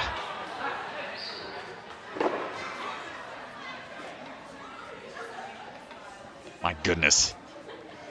Max. Full clear on the burnout, not something we see often. No. Max Celebra delivers. Let's go down to Max on the floor.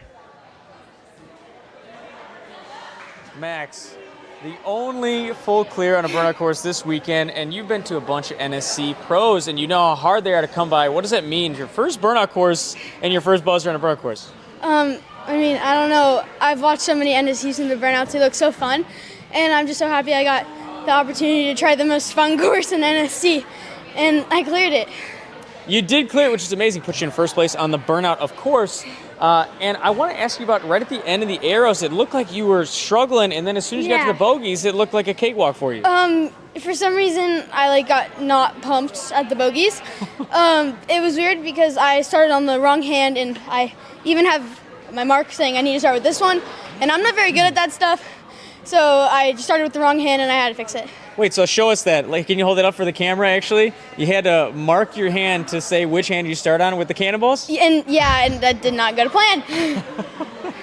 Well, hey, even if it didn't go to plan, you still got a buzzer, which is unbelievable. Nobody has done that yet. Congratulations. Thank you. And buy chalk at bucketofchalk.com.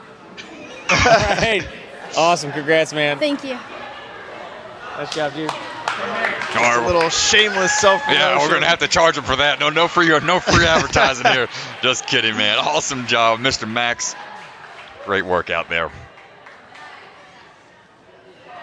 All right, next athlete coming up, Nathaniel Hanvu.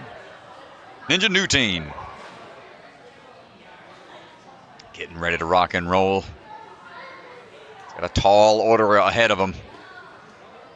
So right now, Max sitting in the podium position, for the third place position right now. Absolutely needed that run to pass John David Spatola. Going to that match tech here. Nathaniel looking for this transition over to that overhead Lego.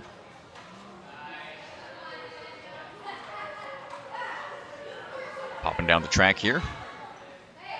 Twist and go. Trying to move fast. Risk of going fast and a burnout. Might have a slip up here and there, but you will conserve some energy. That's the risk you take. Fine balance. Daniel looking relaxed so far. Here comes this real finicky overhead briefcase. Handle transitions. Seen some beta breaks here. Let's see what his technique's going to be.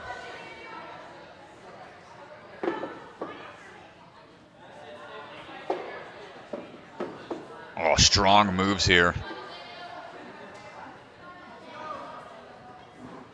Does he go for, yeah, he wants to make sure this one's secure on both hooks. Let's see here, Nathaniel. A little taller. He's got that wingspan. Might make this a little easier for him, but having a hard time unhooking that one. Oh,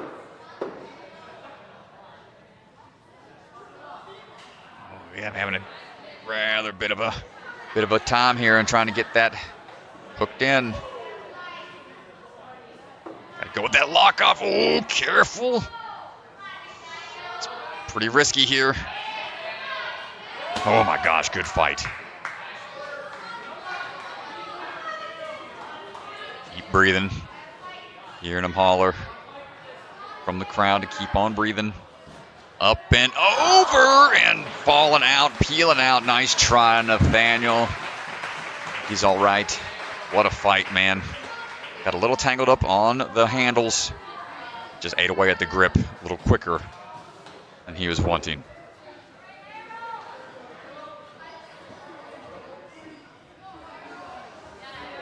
Harold Tharp. Just a few runners left.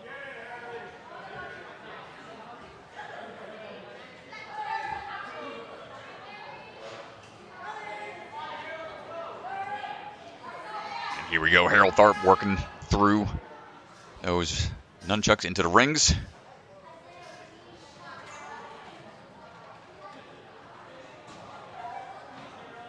Another Obstacle Academy crew. Well, if Harold wants a shot at the podium, he's going to have to clear this course.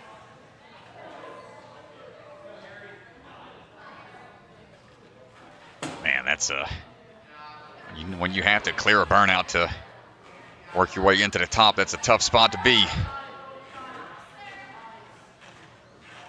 I don't know if we've seen multiple clears on a burnout in one go. Seen a couple. The women's championship saw a couple clears. Season 1. But it's very rare.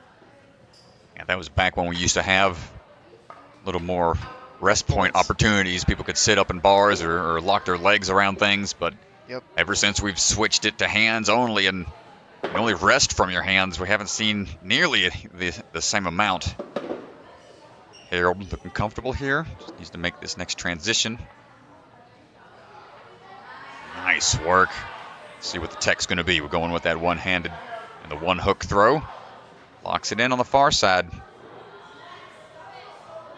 Pulls back and gets that close ledge to get the point.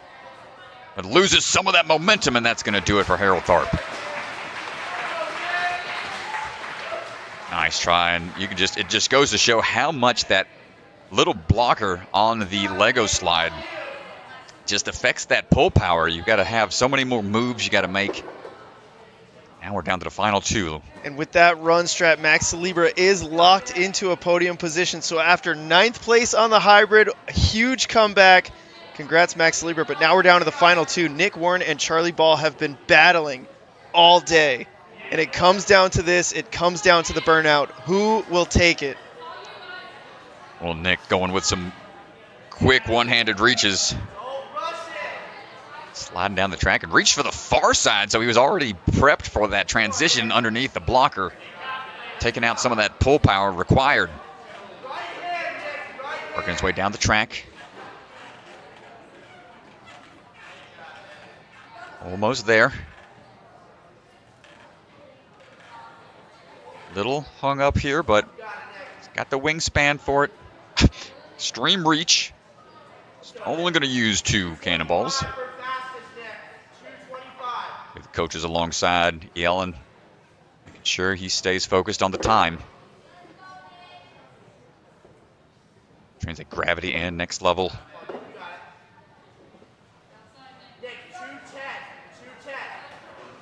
Yeah, they're telling him the time that he's got to beat in order to make it for a full clear, and you can just hear, oh my gosh, he's going with the 1 hook tech.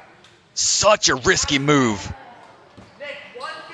Oh my gosh, but makes it work. And he can just static that reach over to the ring. No need to chalk up. That was last chance to get the loose chalk. Ooh. These little slides of those arrow locks can be a little jarring. Got to really put the pressure on Charlie Ball. Charlie started with a 2-point lead heading into this round. Really got to put the pressure on. Well, Nick looking really calm and relaxed here, not opting to just touch and, slide back. Just he's like, okay, I got some cliffhanger ledges. I'm going to make sure I'm good to go. He's using a little bit of lock-off power and just shaking out. Man, we should have just upped the difficulty on this one a little bit more because these athletes showing us what's up. My goodness. Full clear, no hang-ups, no hesitation. 2:04.2. Insane. Insane run here on the burnout. Obviously, we got to talk to him. We've been talking to him all day. Man, so impressive. Nick Warren put the pressure on. Charlie Ball running next, but let's go down to the floor and hear from Nick. Nick, we've been talking to you all day. You've been crushing it all day. You just put 2:04 on that burnout course. It looked casual for you. Yeah, I was pretty happy with my time. I mean, I'm glad to hear you're a little tired, because I was wondering with how easy you made that look, if you even were pumped or, are you pumped? Well, I'm a little bit pumped, but it was super fun. And that's the most important thing. Well, I'm glad to hear that. You had a couple of different things that you did different than everybody. I mean, the slider going to the backside, skipping on the hand walkers, and then going the kind of the cane technique. How many other things were you thinking about that you got so many other skips that nobody else is trying? Yeah, I think it just comes down to my game plan at the end of the day and see how well I can execute it. Well, executed pretty well all day, and that puts you in first place overall for your buddy's run. Charlie up next. I hope he does great. We'll see who wins. Well, we're excited to see it. Great job today. Thank you. Nice job, man. Well, here we go. Charlie Ball. Charlie just needs 3rd place on the hybrid to get 8 points, and he would win the tiebreaker. So he just needs to get 3rd place here on the burnout, which is currently held by John David Spatola, which is 9 points in 2:58. Just needs to hit that 9th touch point in under 2:58 to lock in the championship. Here we go, Charlie Ball. This is going to be a crazy one to watch. He's been setting the course on fire all weekend long, and here we go. Charlie putting on some strong performances. One of the fun facts he put is he's obsessed with fishing, but let's see if he can reel in a buzzer here at the end of the burnout. Going for that long reach. Good twist and good air awareness to be able to adjust quickly. Go ahead and hop it down right away from that lock-off position. Charlie, a lot shorter than Mr. Warren, which might come into play, but Charlie going to stay consistent with all his moves here. Careful. See what his plan of attack is going to be.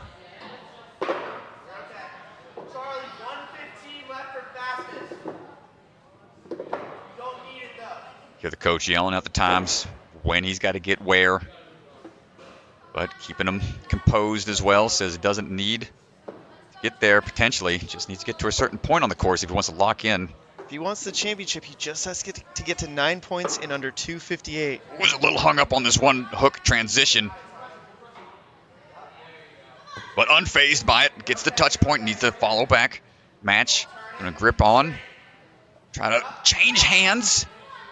And the transition, oh no, not gonna get there, but puts him into fourth on the burnout. And that's gonna do it for Charlie Ball.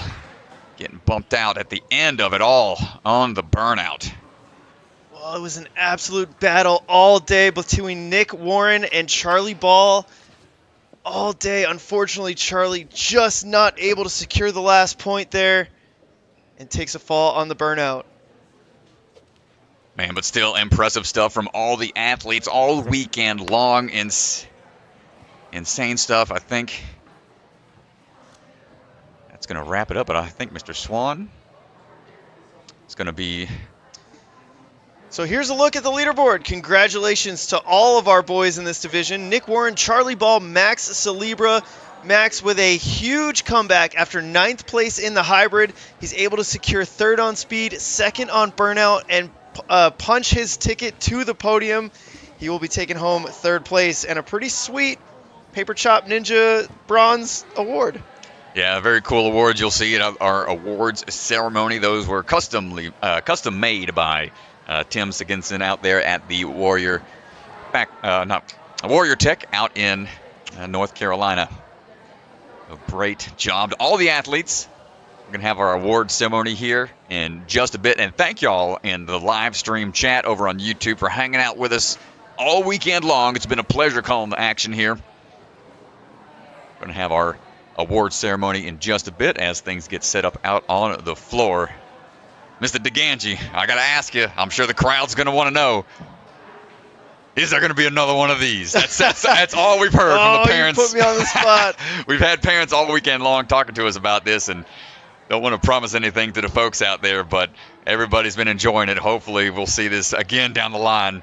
Who knows, man? This is yeah, I think we really enjoyed the format. We wanted to do this one-off without, announcing anything else, and just to see how it all goes. We want to take our lessons learned and see what we could do to make it better and see if people liked it. And so, we'll talk with the NSC, NSN team and just kind of collect everybody's thoughts and get some feedback and see if this is something that people want to see some more of. And yeah, I think I've really enjoyed this format this weekend, and so it'll be interesting conversation.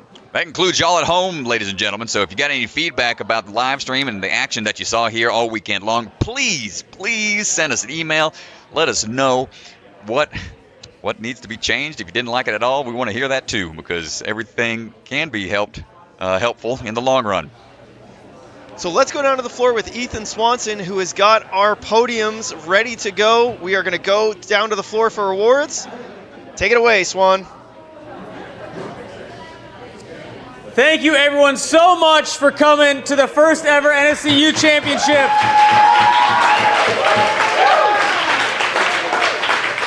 And before we announce our top 5 boys and girls from the 13U, I just want to say to all top 10 competitors, both divisions, amazing job this weekend. Running 5 courses in a weekend is not easy, especially these courses.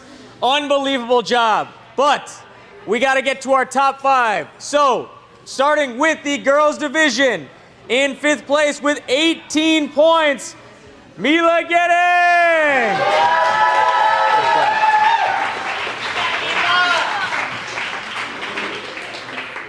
In 4th place with 1 more point, 19 points, Molly McGovern.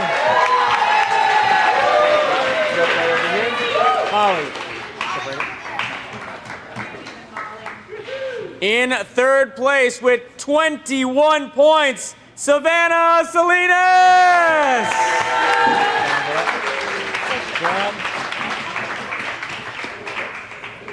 There you go. Also, your jump break. Oh, my bad.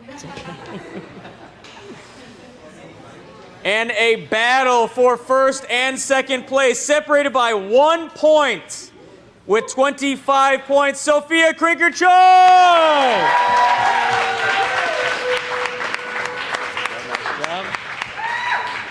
And in first place, our NSC Youth Champion, Lucy Jones with 26 points!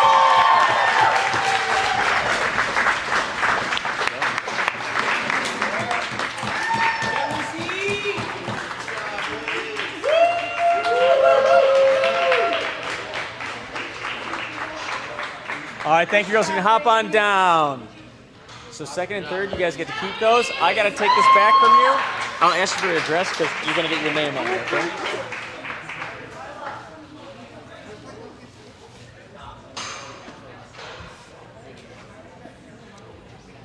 And on to the boys division. There was a tie for 5th and 6th. By tiebreaker, 5th place, 14 points, Harold Darb. Nice job.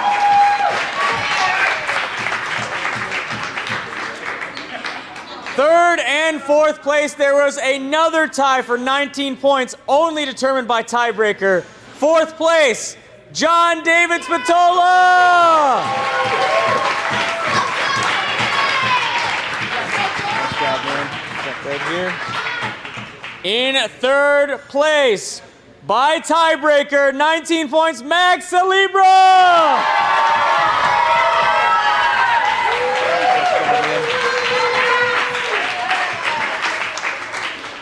And first and second place, battling all day long, separated by 1 point. In second place, Charlie Ball! Good job, Charlie. And with 28 points, our first ever 13U Boys NSCU champion, Nick Warren!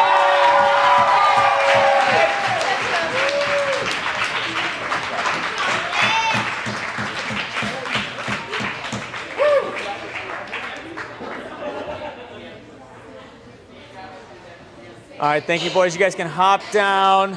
Nick, I'm going to grab that from you, so I'm going to send you one because I'll get your name on here, okay? Okay. Awesome job.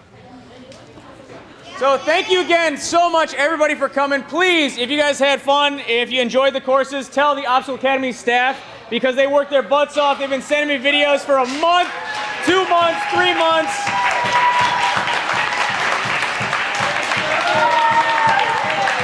Yes.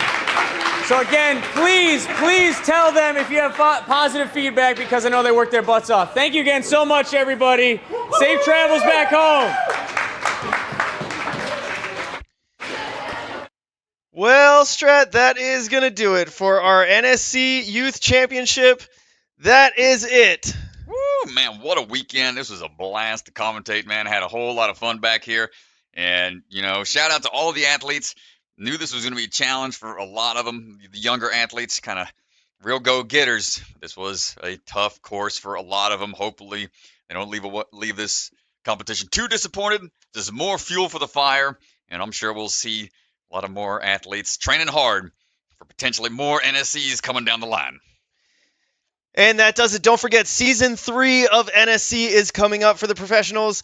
Ferox Athletics is our first stop, but here's a quick look at the schedule. And for NSC, for Ryan Stratus, Chris DeGangi, Ethan Swanson, Hunter Gerard, our entire team, thank you guys to the Obstacle Academy crew. We appreciate all the hard work so much. Sam Farr, T-Money, Skinny, shout out to those guys. Dude, they put in so much work. Jared Boyd, Cora, Sadie, just the whole crew. I know I'm missing a bunch of people. Dude, it was an insane operation to be able to pull this off. It's hats off to the Obstacle Academy crew, man. Just got a bang-up team, bang-up squad. Nice job, y'all. It's been a blast. Yeah, and thank you so much, Sarah Schobeck, for letting us host here at Obstacle Academy. We really appreciate it. Thank you guys so much for watching, and we will see you guys next time for NSC For Ryan Stratus, I'm Chris Ganji. See you guys next time.